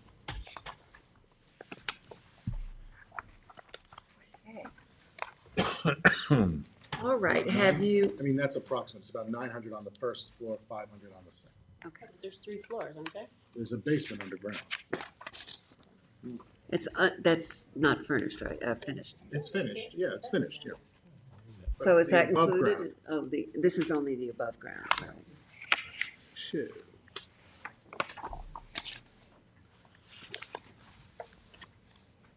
Okay. These numbers you have in this, they correspond to the site plan? Yeah, I don't think they do. They don't, because I'm looking, there's 12.1, and you're saying, so number 2, you need relief of 17.7 They don't feet. correspond to the site plan, they correspond to the survey, which was presented last time. We had Okay. this issue last time. Okay. The survey corresponds to those numbers. Okay. The site plan is just being, which is the survey controls. The site plan is just to show the reduction in ceiling height and pyramid. Okay. Thank you. Oh, here, I see. Yep, 25.6, Okay. 12.3. Where I put that. Perfect. All right, have you had discussions with the neighbors? We've been in touch with the neighbors throughout. These plans were actually picked them up on the way here today. I actually photographed them and texted them to one of the neighbors who I'm most in contact with, But just today? just today. Okay. That's when I saw them, was just today. Yeah, okay. We Let's have a hear from them. request in the submission. What was the request, Katie? Was it keep the record open, somebody asked for an adjournment? I have no idea. Hold on. I don't think there's a need for an adjournment. This is, the plan is exactly the same, it's just 2 feet lower. They can, if they have comments on that, they can submit in the record. This has been open for a year and a half. Back July 3rd. No, thank you. Okay, I am going to, are there any other questions from the board? Let's I hear mean, it from the audience. I stepped up to go to the restroom. What's the total pyramid now? Because I know it changed since the application was Yeah, done. not 1,964.99. It's right here, on the submission that he gave us. Okay, there it is, right there. Yeah. Got it, Okay. got it. There have been changes made to this plan and to You this said you wanted application. to put on each one. Very much, but you've also done, like, you moved the garage, you took out the roof deck, you lowered the ceiling heights, you pushed the garage back to the house. Yes, there have definitely been changes, so let's see what the. No roof deck. And I no did roof mention deck. that, no roof deck, yes, I did, because that was a big one in the beginning. Okay, is there anyone in the audience who wishes to be heard on the matter of 11 Robbins Lane? Okay, please come up. Does Candace have stamped copies? No, thanks for mentioning that. Because we just got this today and the architect is on vacation this week, we will submit stamped copies next week. He reviewed this, he just wasn't down to stamp. Carl, just make sure they're full size to scale. It will be full size, yes. Thank you. Hi, my name is Mary Ann O'Connor. I've been here Yes, before. we've sworn you in before, Yes, yes. we have. Marion, you can sit down if you want. We are respectfully requesting an adjournment. The architect that works with us, that is a member of our community and is affected by this, received these changes 30 minutes ago. He's had briefly been able to look at them. We believe we dispute some of the things that are being said, but we can't accurately depict that or know if we're right or wrong until we really look at this again.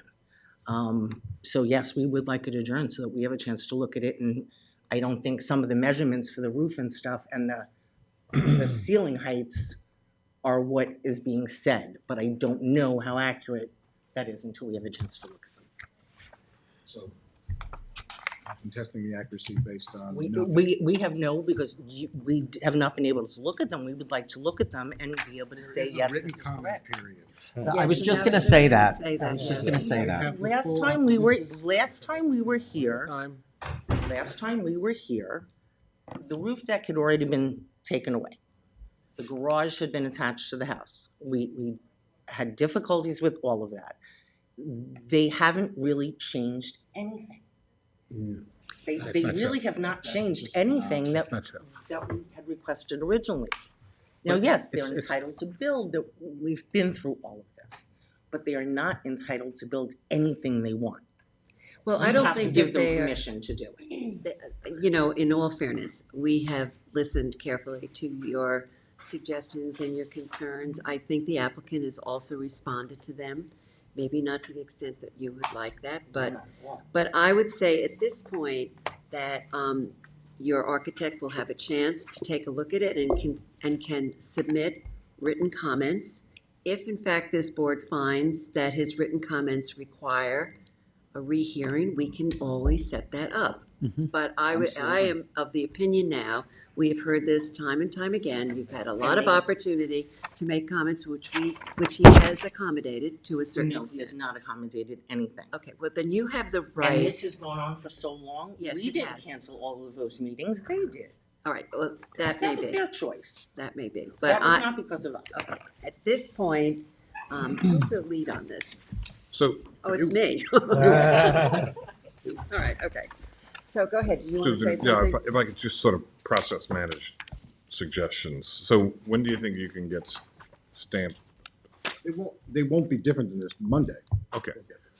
And then, but to your point, sometime Monday, there'll be electronic or paper versions of this. And how much time would you need? Well, Well, her I mean, architect has them. If she wants He to. just got them. Okay, But okay. hold on, the written submission period is to Well, I'm- May 2nd, so you'll have 2 weeks. I'm just trying to gauge, is that That's a reasonable? probably within enough that period of time. That's more than enough think time. so. I think so at this To point. determine whether 2 Yeah, it's feet have more been than enough removed? time. Yes. Right. I would think. Yeah, because exactly, that's all you've done is remove 2 feet. Okay, I understand. You're not, Other people want to speak, thank you. okay. All right, who else wants to come up and speak?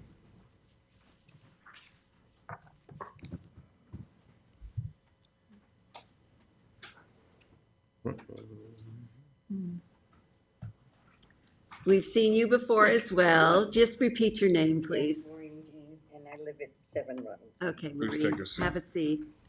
What's the first name? Maureen. Maureen. Maureen Dean, right? And like Mary Ann, I have concerns. We were told that we would have something to look at before this meeting tonight. And You know, and it is problematic because, sometimes we get submissions really late. And, I know, I it's. kept checking the meeting. Yeah, and it is a little bit of a problem, Carl. I mean, I cannot and for us control as well. when these come in. I certainly talk to the client and Yeah, I yeah. push them. Yeah. I can only get when they're given to me.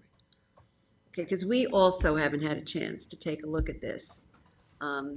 How does the board feel about adjourning versus the written comment I think period? we should leave it for a written comment period at this point. I mean, we've gone on and on For a with year. this case. And I I would- think we've pretty much exhausted so many of the concerns. And if there are concerns, there's a 2-week written submission period. Yeah. And if you have an architect who's a professional, who knows how to do this quickly, they can put in some written comments. And let's say something comes out in the written comments that really are disturbing to us, then we can reopen this. We will reopen the hearings. You don't lose I'm not anything sure by that I not trust getting that an adjournment. We wouldn't know, without there being another meeting, that we wouldn't know what was being presented, what was being changed. Because to and be fair, what these people's plans concerns were. their plans are made by licensed professionals, so I can't imagine that something's gonna come up that's disturbing. I think your architect will say this isn't sufficient, they didn't reduce Right. it enough, but. It's not like you're suddenly going to see a 30-foot atrium. It's unlikely. We're talking about inches at this point. Well, I would like to see the front yard setback increased. It's 12.1. And the rest of the neighborhood is 30 feet, at least. Across the I'm not street, asking- across the street is the garage that's 3 feet. Well, that's, All right, yeah, I know, but let's. that's next door. That's not across. But let's- it still is there. It's still a reality that we have to contend with. So you can't say that everything in the neighborhood conforms, because there's something that doesn't. So we can't use, sweeping generalizations with regard to it. Well, we- And we also remember, understand this that- is a constrained lot. Yeah, we understand that you are not necessarily in favor of this. We are going to take a look at it, we're going to make a decision. And in the meantime, your architect will have a chance to review it, to see if there's any inconsistencies in what the plans say. If he reads it differently, I don't know, and we're going to get his comments. So, but I don't think it's going to necessarily change the fact that you don't want this house built I'm versus. not opposed I to there understand. being a You've made that structure on the clear. property. Yes, you have made that I'm not. clear. In all fairness, yes, you have.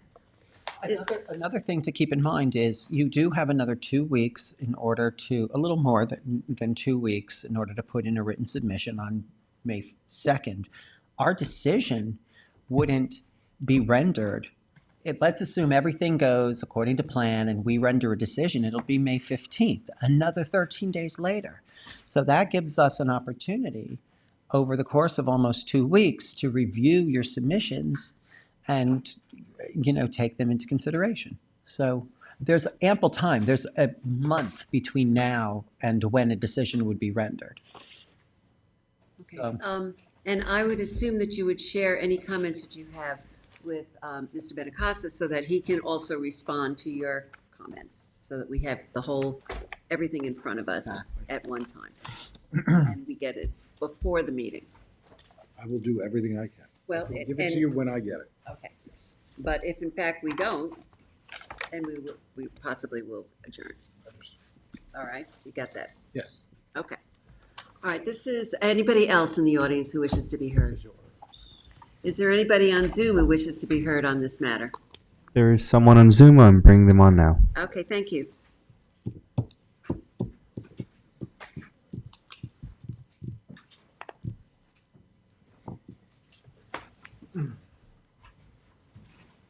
Hello. Hello. Hi. Can you This is Marcus Stochanchi. You have sworn in before on the same Okay, matter. thank you, Marcus. Go ahead. Hi, good to see you. I just wanted to go through a few points, and I know this has been going on for a really long time, but to be quite honest, I was really upset, as everybody else in the community, to now hear that the architect who is on holidays all week means that those drawings were done last week. And we, in fact, No, it doesn't. got those. That is not the case. You are Okay. drawing an inference without any evidence. The architect Okay. is away, communicated with his staff this week. Okay, I They see. printed it. He just is not here to sign To stamp it. Yes. Okay, thank you for clarifying. You got So we didn't get those drawings, and the community, I just looked at them. Carl was nice enough to text them to me. Thank you for that, Carl. And I got them at 6:45, and there was no communication, or we didn't know what the intended plan was. But I looked at the drawings, and just to be, the community spent a lot of time going through the neighborhood. The question is not if a garage is appropriate or not compared to other garages in the community. The issue was that it's a corner lot, and I think a lot of people on this board also felt that the garage at this corner is a safety issue given how tight the road is and how tight the corner is. So the question is not, is it a garage and do neighbors have a garage? The question is, do we need a garage on the corner and is it safe? With regards to the heights, and Carl, correct me if I'm wrong, would you say that the build-up on the second floor ceiling is the same as it was before? The Second floor ceiling height, is it the same as Not the before? ceiling heights, the build-up of the ceiling, is it the Build-up. same as before? I don't know what the builder. All right, well, this is Well- a technicality that Okay, your well, let me- architect is going to address. Well, let me tell you why I'm asking, because the total height, what we are hearing is, and again, there's no drawings that the community can look at. I got the drawings, but nobody else. So what we are being told is that the ceiling height was reduced by 1 foot from 9 to 8 on each floor. So that would mean that the total building height was reduced by 2 feet, if my math is correct. So now, if I had a building height of 24.4, the new building height should be 22.4. And if you look at the drawings, and I know you also just got them, you'll see that the building height is in fact 23.4, so it's only reduced by a foot. So I think the garage wasn't addressed and the ceiling height wasn't, or the building height, because that's why we're reducing the ceiling height, wasn't reduced by 2 feet, but by 1 foot. And I honestly think to send it like literally to get it at 6:45 is just not fair. I think everybody deserves to look at them, and I do think there's still a safety issue with the garage. Okay, but So I understand. I'm in favor of adjourning it. That is really, I think that's a fair thing to do. The community spent a lot of time and money really making a case why they don't approve this and why they're against it. And I really think out of respect to the community and a lot of people that are involved in this, I think it's fair to keep it open and adjourn it. So I didn't mean to not give you the opportunity to respond, so please do. In any way you wish. So I will check, Marcus's point is well taken. If it's a 2-foot reduction in height, it should be a 2-foot overall. That may be, again, these were done quickly, that might just be an error on the plans. But that should be 22.4, so I'll clarify that.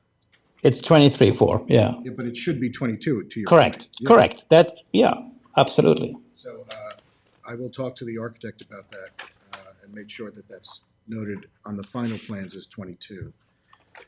Okay. And that might actually give us even more pyramid relief. That will give you more pyramid relief, correct? Yes, that's right. Yeah. All right, Again- given that that's the case, then I'm sort of inclined to adjourn this until the next meeting. I agree with that. I think there's some things to sort out. I think there's enough questions. I know that, Carl, you've been here a number of times. It's frustrating. There's a lot of frustration in the mix. I just think the more prudent course for everyone is to take a little bit of extra time, let people hash it out, and move on. And I would do it for the next meeting. I'm not, 2 weeks. And that it gives you a chance to have the architect look at it and correct whatever needs to be corrected. That's fine. If you want to do that, that's fine. Yeah, I mean, I'm I'm not, not going to fight too hard on that. okay.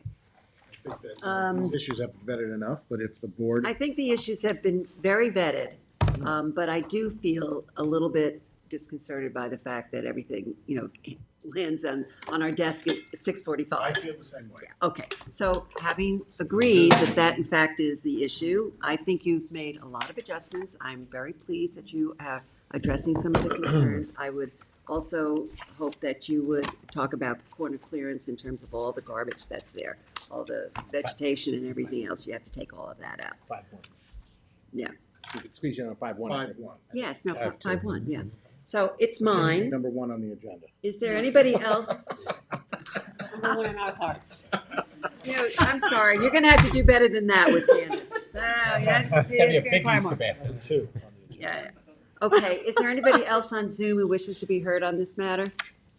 No one else. Okay, having seen that there is this, this No, I understand. correction There is a issue? correction issue. Okay. That's fair. So, I'm okay, I then good. understand it, we're good. Okay, good. I mean, the only thing I would say is it's a 2-foot correction. We consistently have people just do a correction on the survey or on the plan But by given the written timing submission. and the rush, I think, again, we're pretty. I don't see the need for it, but Okay, well, then you can vote against it. I know, I understand that. I'm just putting on the record what I believe my position Consent to is. adjournment, so no one has to vote no. Okay. All right, so we're going to, You come back May 1st. Yeah, we're number 1 on the agenda. I will, we won't be number 1 on the agenda. I need those plans to be no later than Tuesday. Will You'll that have be them a Monday? Monday. It's just that Will's away this week. And the staff drew Well, them. we might not get them on Monday if there's an issue with the height. yeah, he has to I'm change just the letting you know plans. later than Tuesday because I have to have I time will to get it- them to you by Tuesday. Okay, I have to have time to get it to the board before the. I'm in contact with Will. I can talk to him tomorrow. He can update them That's and an comes easy back thing. and stamp them. Okay, just let it know. Thank you for that. Okay, because. All right. Right. We need this, we need to be able to look at what the plans are actually in advance, and Candace has to get them to us. So I thank you for the adjournment, but I'm gonna take a vote anyhow. I move to adjourn this application until 5-1. Second, Ms. Kane, aye. Mr. Leonard, No. Mr. Macedonio, No. Mr. Redhand, Aye. Mr. McDonald, Aye. Ms. Burgess. Aye. All right, chair votes aye. Okay, we'll see you the next Only meeting. because you said okay, I said no. What'd you say? Only because you said okay. You would have voted no? Okay. Nice job. You don't have to apologize. Carl. I just letting them know. Okay, number. I'll call these two together. Number 10 and 11 on the agenda. Wait, and we should, I think we put them together. Yes. I believe we did, yes. We did. Number 10 and 11 on the agenda, 96 Wilshire Street LLC, 96 Wilshire Street, North Sea, Suffolk County Tax Map Number 900-132-1-61. That's it. Okay. All right, how are we doing this, gentlemen? What is my file on this? Here it is. Okay. Are you speaking first? I was expecting to, as the applicant's, Application. Okay, I'm just checking. Okay, fine. hi, David Thank you. Kirst from Matthews Kirst Cooley and Choron, East Hampton, New York. I'm going to keep my comments brief. We've submitted papers already, as has Mr. Gilmartin. We're under no illusion that this won't be a tree farm or plant nursery at some point. That's, a foregone conclusion. Our issue is that this should be still subject to site plan and reasonable limitations through the planning board process.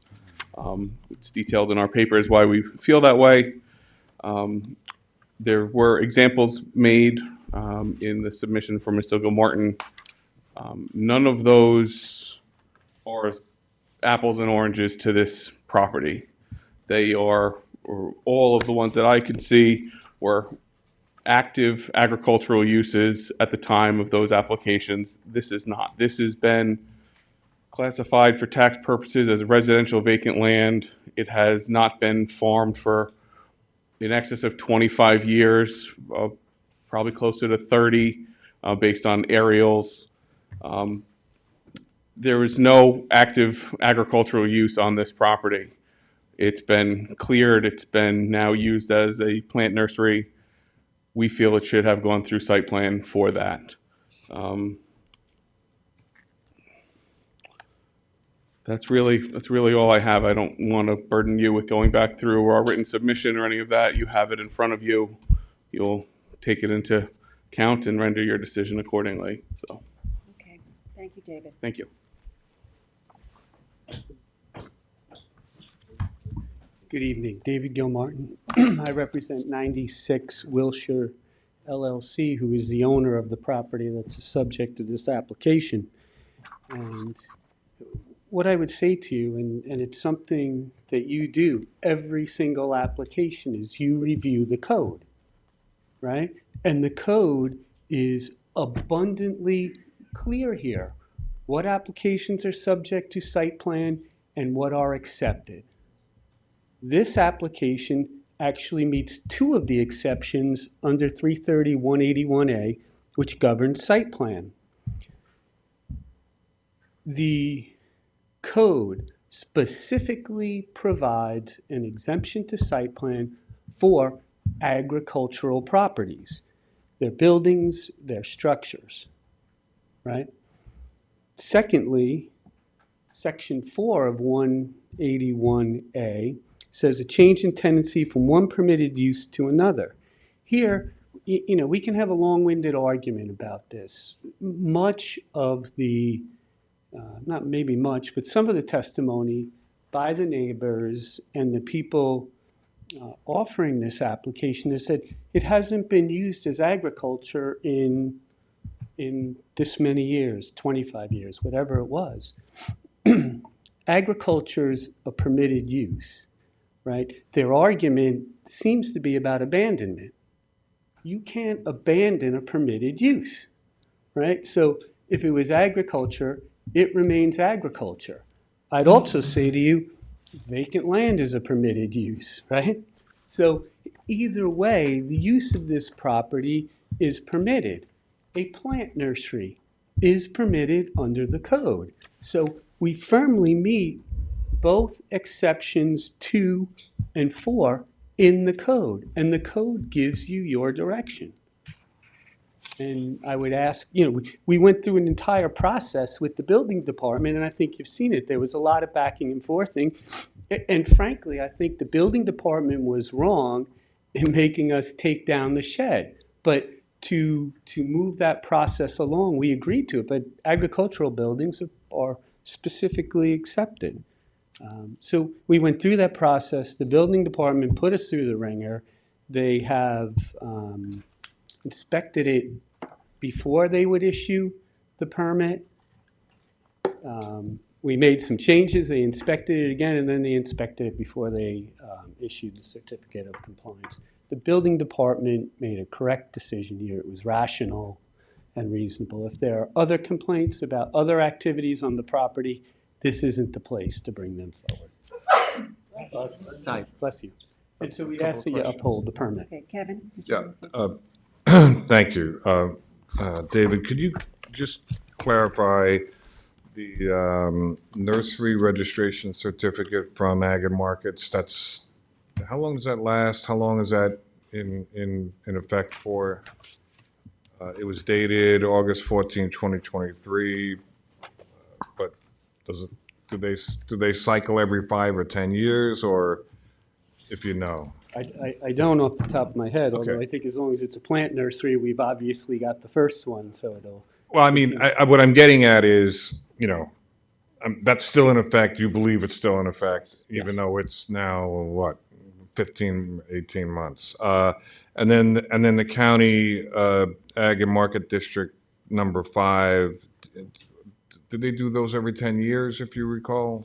That's my recollection, but I wouldn't bank on that. Well, no, what I'm trying to get at is how durable are the Yeah, I understand. are I the think designations? I think it is 10 years based on some other cases that I have, but I haven't had one recently that I can. So is your count point that quickly. if it's not durable, then it reverts to something else? Well, I was just wondering, you know, I mean, obviously a person can close their business up tomorrow for one reason or another, right? But what I was getting at is it's like, it isn't like a spot check, right? I mean, the county designation for ag districts, it's been a while since I've looked, but I recall them being at least 5 or 10-year cycles. So you have to be in the practice, and then you apply again, and it gets renewed. Yeah. And if they have the designation, and it includes the property, Yeah. It's pretty obvious that it's. The thing, why we included that was to prove that it was a plant nursery, right? So that we met it under the code, but it's really the code here that governs, right? That was proof that we're using it as a plant nursery. David, did you want to have a, yeah. I agree with Mr. Gilmartin. I'm not disputing the ag and markets classifications or that it may be currently used as a plant nursery. It's how we got there. We feel the building department was correct the first time when they sent it to the planning board. We feel that the planning board was correct in listing a significant number of defects in the site plan application. And we feel that that's the correct avenue that this should go down for this property.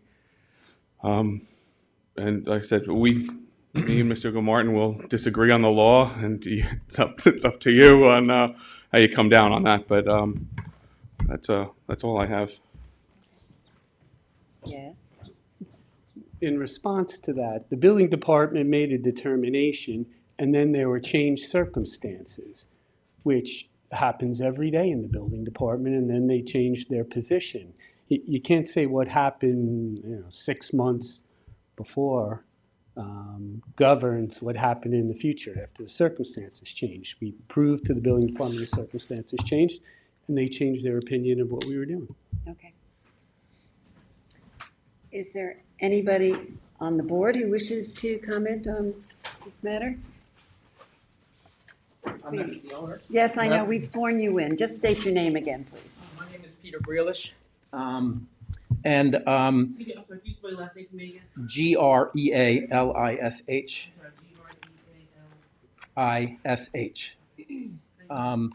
I just wanted to say that I feel like that I've done everything that everybody's told me to do in order to do what I'm doing there. I'm really trying to be the best neighbor I can.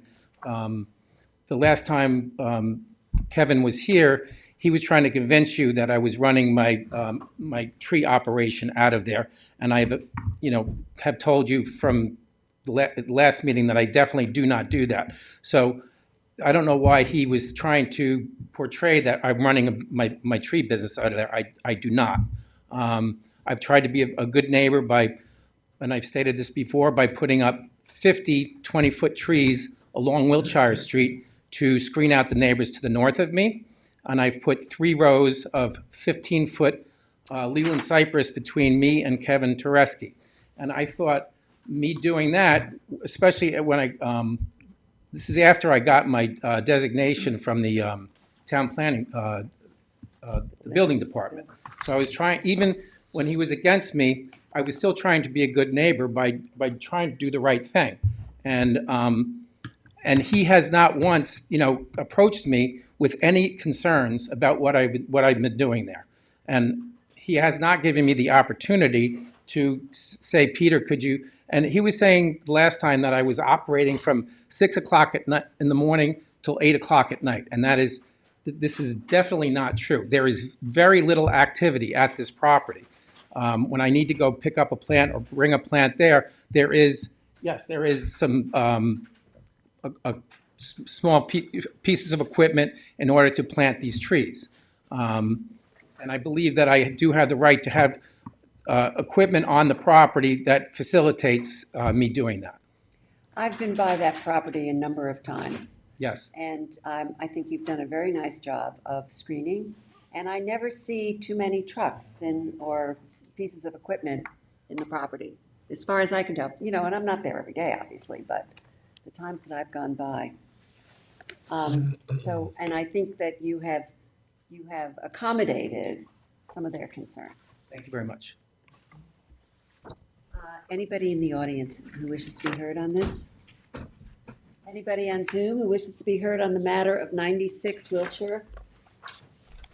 No one on Zoom. Okay, whose is this? this mine? Oh, it's Bob's, it's yours. Okay. We're doing them together, right? Yeah, so before we do that, I just want to say that, I have to say that I do listen to Mr. Grohl Martin's arguments. They seem more favorable to me. Mr. Kirsten, I know that you have made some good, strong arguments as well, but I'm of the opinion that, that this didn't need to go through the process and that the building department, the recent decision of the building department is the one that I go with. So, does anybody else want to comment? The only thing I would add is, I appreciate process, but if there's anything substantive that can be submitted into the record that would help inform the board about whatever its final decision is, that would be useful to have. But I'm happy, in fairness, I think on the argument, Mr. Grohl Martin, in my view, probably prevails on the case and the facts and the interpretation of the law. So if there's any specific aspects still present on the property that we have a jurisdictional interest in knowing about, that should be submitted into the record to be considered in whatever final decision we make. I'd entertain that. Talking about what process went wrong in the past, but here's where we are. Yeah. So, let us know if there's something else that we would benefit from knowing as it relates to the final decision. What kind of things are you thinking of? Yeah. I'm sorry? What kind of things are you thinking of? Well, I don't know. If there's a gap in the screening, is there some other, operation?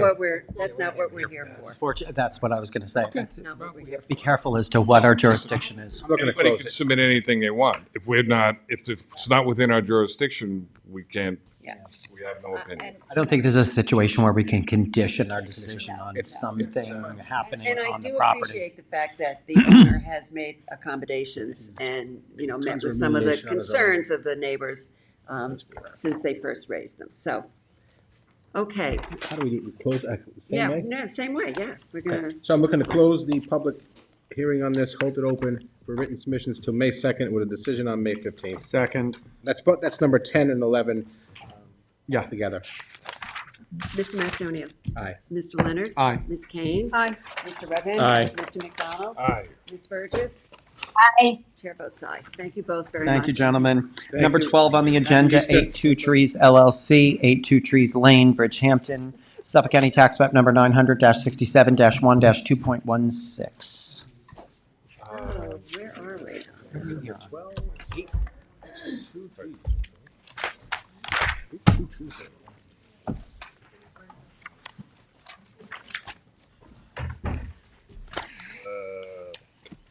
Carl Benacasa, 860 Montauk Highway, Watermill, New York, for the applicant.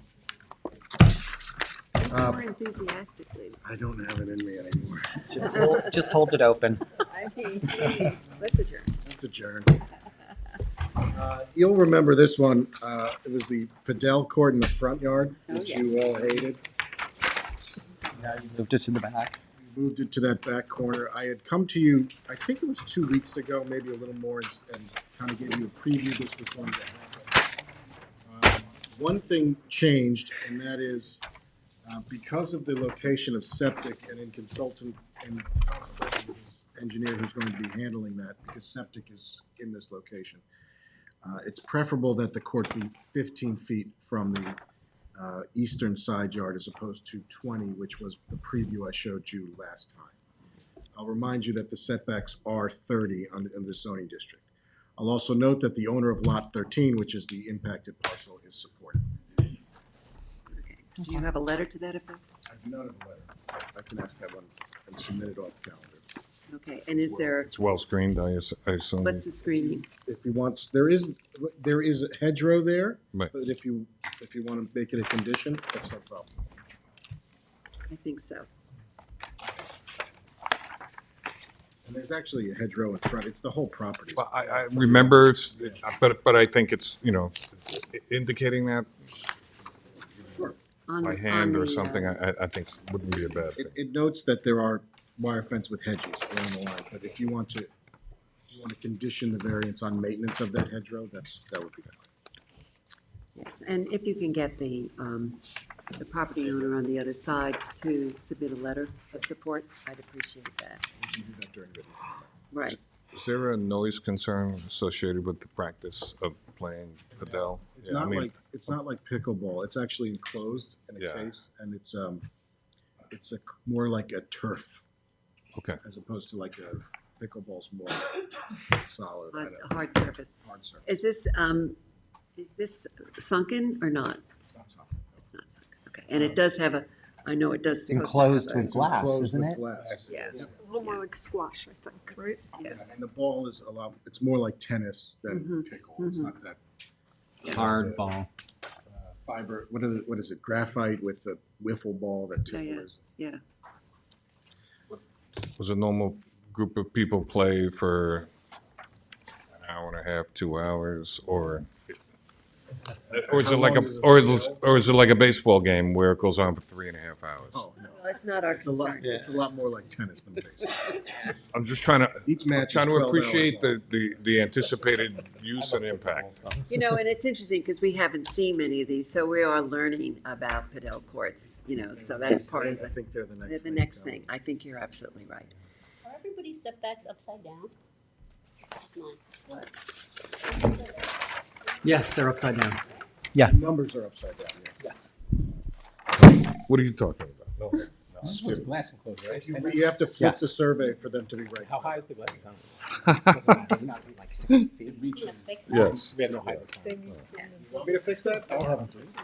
Well, it's Were you looking for I don't- pyramid rolling? Now they're gonna ask. Oh, I mean, the back, yeah, where it says, yeah, okay. 6, 7 feet, something like that. Yeah, it's All like right, 6 so feet. you need to fix that. We'll make them right side up. And so then we need to adjourn. Is there anyone in the audience who wishes to be heard on 8 Trees? Just like skewering him. Is there anybody on Zoom who wishes to be heard on 8 Trees? No one on Zoom. Okay, this is John. So we're gonna close this for written comments for 5-2, Uh-huh, and decision for 5-15. Second. okay, good. All right. Happy Easter. Mr. Redhand, let me just take the vote. Mr. Redhand? Aye. Mr. Leonard? Aye. Ms. Kane? Mr. Mastonia? Aye. Mr. McDonald? aye. Ms. Burgess? Aye. Chair votes aye. Okay, thank you. I forgot my application. Me too. It was in the other package. And packet management problems. So I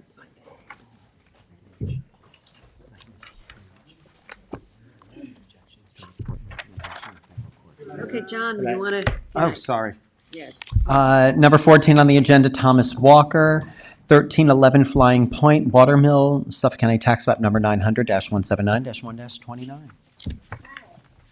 Hi. I left you in limbo, I'm so sorry. You saved the best for last? Yes, of course. There we go. Of course. Okay, did I swear you, I did swear you. You haven't sworn me in. All right, okay. Do you swear to tell the truth, the whole truth, and nothing but the truth? I do. Please state your name and address. Elizabeth Walker, 1411 Flying Point Road. Elizabeth. Okay, so what are we here for?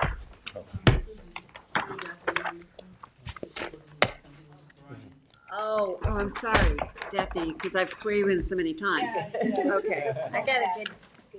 you got a good team now, okay. Daphne Vaughn, Surfside Environmental Planning. You swear to tell the truth, the whole truth, and nothing but the truth. Okay, thank you. Uh, Okay. So I'm Denise Shern. I'm standing in again for Brian Casio, who's on vacation this week. I was here at your last hearing. As you may recall, this had to be referred to Ms. Shearer for comments. And we did get some comments back. And one of the comments was, can you pull the house closer to the road? And actually, Member McDonald had asked that at our last hearing. Right. So what I've handed out to you are a few exhibits. One of them is with my own coloring, is our existing site. And this is just to show you the area of vegetation that I was talking about in in the front of the property that's native, has been there for a very long time. I said, I think you may recall that I mentioned that it looked like there would be bunnies in there, rabbits. There are so many. It's bunny season. So that's one reason that we don't want to move the house is we want to save that vegetation. We don't want to lose that vegetation. And then I've also highlighted on here for you the trench drains that we have under the driveway. Drainage is incredibly important on this property. And then to the, I guess it's the left of that, is the septic system, which does take up quite a bit of room in the front of the property. So let me just clarify. Ms. Shira asked you to consider moving the house closer to the road. Correct. You've taken a look at that and you find that the drainage and the septic, make it difficult to do that. Make it difficult without removing the existing vegetation, which we would, the client would rather not do. It's been there since I was a kid. Nothing's changed. She'd like to keep it the way it is. So, Sure. in a hierarchy of Yeah. what's important on the parcel against, the dune is more important than the vegetation. We're not on the And, and, the concern, there's the risk exposure. This house is pretty close, excuse me, I have to take my glasses off. It's 34 feet from the crest of the dune. Yeah, that's, But it's totally within the it's- coastal yes. environmental It's hazard zone. seaward of the CHA line. and Yes. you guys sat through the beginning, you heard the Yes, former we did. conversation. Yes. Same issues apply, same difficult person asking the same difficult questions, right? So, if you, I also handed out the neighbors survey for you Which guys to also look used at. to be our property, which we sold to him with an agreement that neither one of us would ever build a bigger bungalow. So And he built a ginormous house now. the existing house that we're talking about is 1,244 square feet. The house next door was expanded seaward of the CHA line, was not asked to move forward, and in fact has now put a pool there, so they can't move forward. They're closer to the dune than we are. They're at 25.5 feet. So just in terms of comparison, you've got, house right next door to each other, one house further from the dune than the other house. And the other house is allowed to expand seaward of CEHA which one is that? Immediately to the immediately to my. To the west. west, right? Exactly. So right next door. The whole premise behind this application is to raise the existing house to meet FEMA. We're not expanding the house at all. We just want to go from 15 feet where it's at right now to 19 feet, which is what FEMA would require. It's 21. Is it 21? 21 and a half, Okay, thank you. which actually is FEMA compliant because it's a VE zone, so it needs to be basically 4 feet. Okay. And the conversation around, if you're lifting the house to raise it, you're halfway toward moving it. That's sort of the thinking, and you can see on your own aerial, notwithstanding what happened to the house next door, this house, yours, and the application property is considerably far forward as compared to the rest on their way to Meacock's Cut. So that's just the thinking, and the statute states as its policy to try to bring lots more into conformity than perpetuating and grandfathering everybody in the existing location, thus the request. So I love vegetation, I like rabbits, I like dunes more. Well, we built the dune as well. Remember that we built the dune. That's not a natural dune. We actually paid to put that dune in. And also, I'd like to say our house is 1,244 square feet. We do not want to add a single square foot to it. If anything, I'm trying to restore an architectural find, which I didn't even know. I grew up out here. I didn't even know that it was done by a local architect until actually someone here showed me that the architect thought it had been torn down and built into one of our massive neighbors' houses. And when his family found out that the original house was still there exactly as it was, we're just trying to restore it to proper FEMA. But the other thing is, I wouldn't mind moving the house back if I thought it would help. The problem is that my neighbors have put up these giant trees. So we've not only have they built a 3-story house with a pool, but it's a tiny little lot. Like, I love this house. I just want the bungalow as it is. I don't want more. We don't want more as a family. We don't make a lot of noise. I love my neighbors. Like, I'm a big neighborhood person and have done a lot for the road.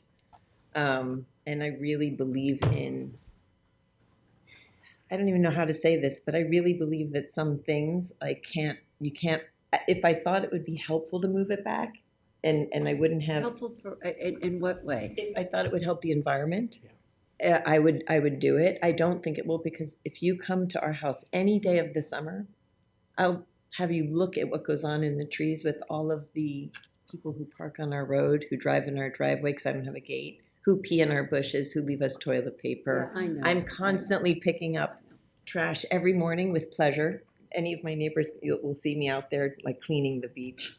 I just want to keep it very simple, and I'm just fighting to just have a small piece of history stay in place. If I thought it would really make that much of a difference that we could actually do it and have it remain the same architectural house, which it wouldn't be, I would consider doing that. If this doesn't get passed, I'm happy to let the house sit there for another 50 years. It's been there since 1954. I heard everything you said. Yeah, I know. Katie, is there any technical requirement that she pull the house back? No. No, it's a recommendation, and actually Janice's report says the practicability of this recommendation should be discussed with the applicant. That's all. Yeah, and I think it's important to discuss. It's not a fight. I heard what you said, and I actually appreciate it. I was so upset with my neighbor who had rented from me for years and years and years, and the reason my husband and I bought both those properties is we have 2 boys, and my whole thinking was, when I kick it, one son gets one son gets, there's 2 little bungalows, and then we got too afraid. Prices became so crazy out here that we thought it was just too much for us to have 2 properties that could get swept away by a storm. 3 weeks later, Sandy happened. And we were the only, how many houses got hurt? We were like the only 5 houses that had 0 damage because we built this big dune, and we're raising it. It's on stilts, so the water goes through. I disagree that vegetation should, I don't think it should be discounted, that significant vegetation on the street side, because if you look at the aerial, there's not as many vegetated parcels in the front side like this. And if the ocean does break through the not only steel bulkhead but the large dune that is there, then where's it going to go? It's going to go through the property and then potentially further erode the front of the house if it's just lawn or beach grass or something else. Where these are trees. These are dense pines with understory. It's like a thicket, essentially. And the rabbits are there. Yeah, rabbits. But when I say rabbits, I mean so many. But the other thing I wanted to mention is in Marty Shea's response to the board, he mentions about the expansion of the deck. It should be noted that there's no expansion to the deck on the seaward side.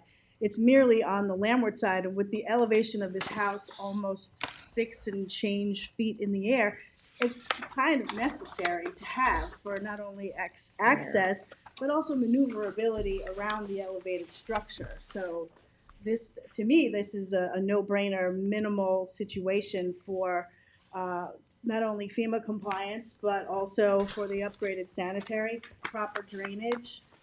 You still have adequate parking here. And the accessibility to the dune. We've gotten permits from the town trustees and the DEC for a legitimate dune walkway to the ocean front, where there's not one now, which will further prevent erosion of that dune. I also just recently got a report from Marty Shea's office that they checked the dune. I guess they do that annually to make sure that sand replenishment is not necessary, and they're saying that the dune is in good shape. So, as far as that's concerned, the dune is what it's supposed to be. So let me just understand. What you're really asking for is to just elevate the house. Not to replace the extend deck. it. Replace all the stuff that needs to be replaced, the septic. around the- Yeah, no, the- and I decking, understand, yeah. that's the, Yeah. but in terms of what you're doing for construction, it's just merely raising the house and it possibly extending the back deck. And we're gonna restore the whole thing to the architect's actual plans. Okay. So it's exactly the house that it is, but it's not And you're, being, and you're raising it to be FEMA compliant? Yes. Okay, That's all. okay. How much more up, roughly? It goes from 15 to. So it's 6.5 feet, I believe, 6.5 feet from the present from the From the present. present bottom floor. plate, Yeah. right, which is okay. below the So dune. in order to raise the house, I believe you have to remove the deck. So the way that the code is written, it doesn't allow you to reconstruct the deck even if it's pre-existing non-conforming without coming to this board.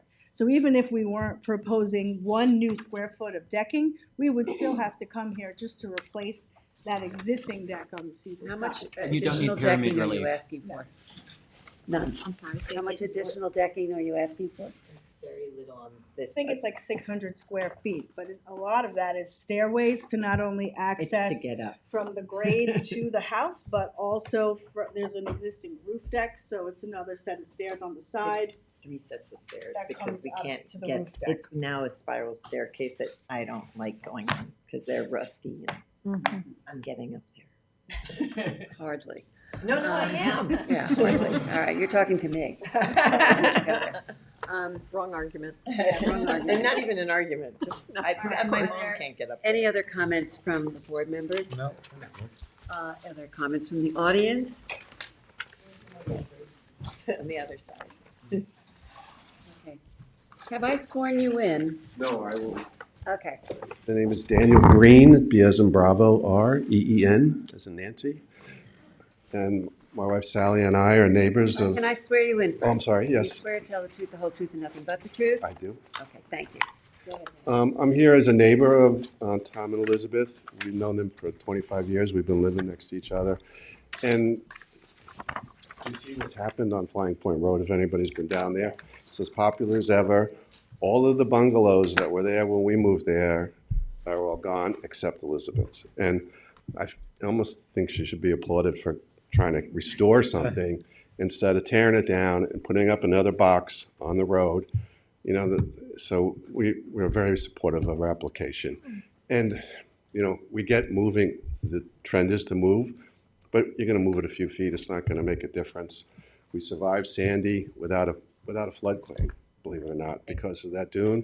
We spent a lot of money rebuilding the dune, we just spent a lot of money rebuilding the beach, so we're very conscious about what's going on there, and we're supportive of her application. And we think it would be wonderful that this will be the last and the only bungalow that's left in that entire neighborhood. And we think it'd be nice if she could keep it. Thank you. Oh, thank you. Thank you, Daniel. Did you want to come up? Yeah. Yeah, come on up. He's the one who told me. Okay, Yes. are you an attorney? No. Do I look like one? What do they look like? They come in all shapes and sizes, so let me swear you in. Yes. Do you swear to tell the truth, the whole truth, and nothing but the truth? I do indeed. Okay, please state your name and address. Sure. It's Timothy Godbold, G-O-D-B-O-L-D. G-O-D-B-O-L-D, Godbold. And my address is 348 Millstone Brook Road in Southampton. Okay. Timothy? Hi, I am here in support of Elizabeth. I run a nonprofit out here called Hampton's 20th Century Modern. I'm not sure if any of you have heard of what we do, but we run yearly tours, book signings, lectures on preserving modernism in the Hamptons. And I started this in 2020. I've lived here since 2012. I've seen, even in the short time I've lived here, I've seen just, unfortunately, that the Hamptons turn into a suburb, and just ugly house after ugly house being overbuilt on lots out here. And I'm all about, I love a traditional classic house, but I also enjoy the modernist houses that we have out here by Norman Jaffe, Gwathmey. Elizabeth House is by an architect by the name of Peter Blake. I'm not sure if you're familiar with the Pinwheel House, which is in Southampton Village. That's actually was demolished. And this is one of the few remaining Peter Blake houses in the area. I have a picture of the house. Do you have a picture, Elizabeth? I mean, I can. just want to see it as it was. It's quite amazing. I can pass this around if you want to see. It was actually built on telephone poles. Which it still has the original. Which it still has all of the telephone poles. Original. Yeah. But it's now 10 feet below the ground because the dunes have been built up. Yeah, it's a charming house. And it is, and so I met Elizabeth.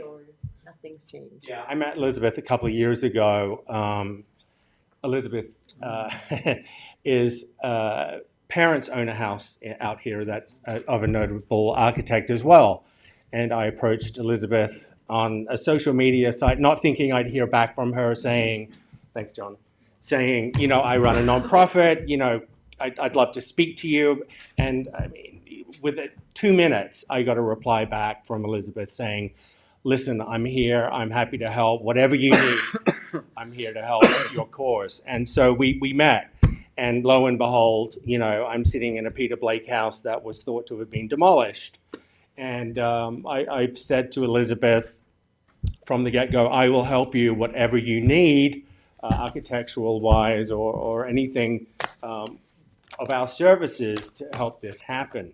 And when we redesigned the house, and what we've done is bring back a lot of the original features, like the vertical or diagonal slats. Like, I really want to bring it back to what it was, because what I want to do, selfishly, as much as I want to help Elizabeth, I want to put it on a tour, right? I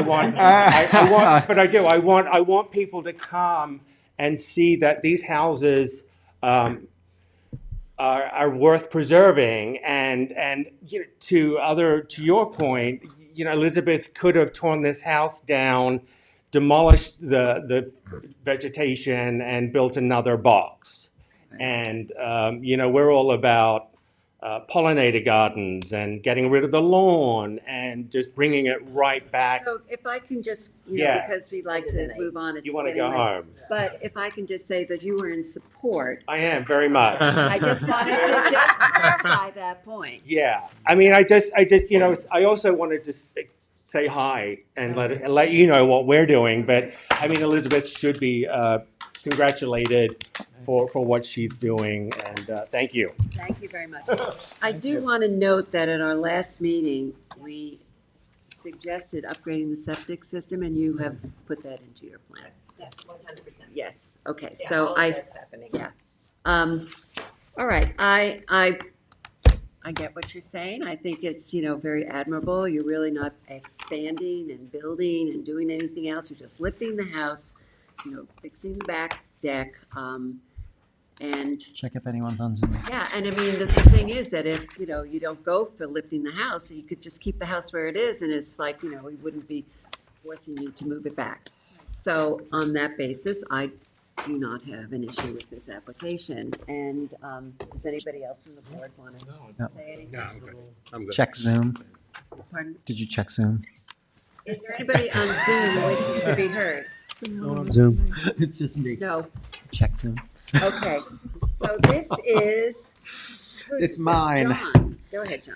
Okay, I move to close the hearing on this application, hold it open for written submissions to May 2nd with a written decision by May 15th. Second. Mr. Leonard? Aye. Mr. Macedonia? Aye. Ms. Kane? Aye. Mr. Reckham? Aye. Mr. McDonald? Aye. Ms. Burgess? Aye. Chair votes aye. Okay, thank you very much. Thank you so much. Thank you. I also flew in from Costa Rica to make this meeting today. Where were you in Costa No, Rica? I don't feel, I'm sorry. I am not feeling, Oh, nice. That's very nice. I appreciate Where in that. Costa Rica were you? You know Santa Teresa? No. It's not- Nicoya let's- Peninsula. On the I've been to Samara. Oh, yeah. Love it. Okay, Thank you.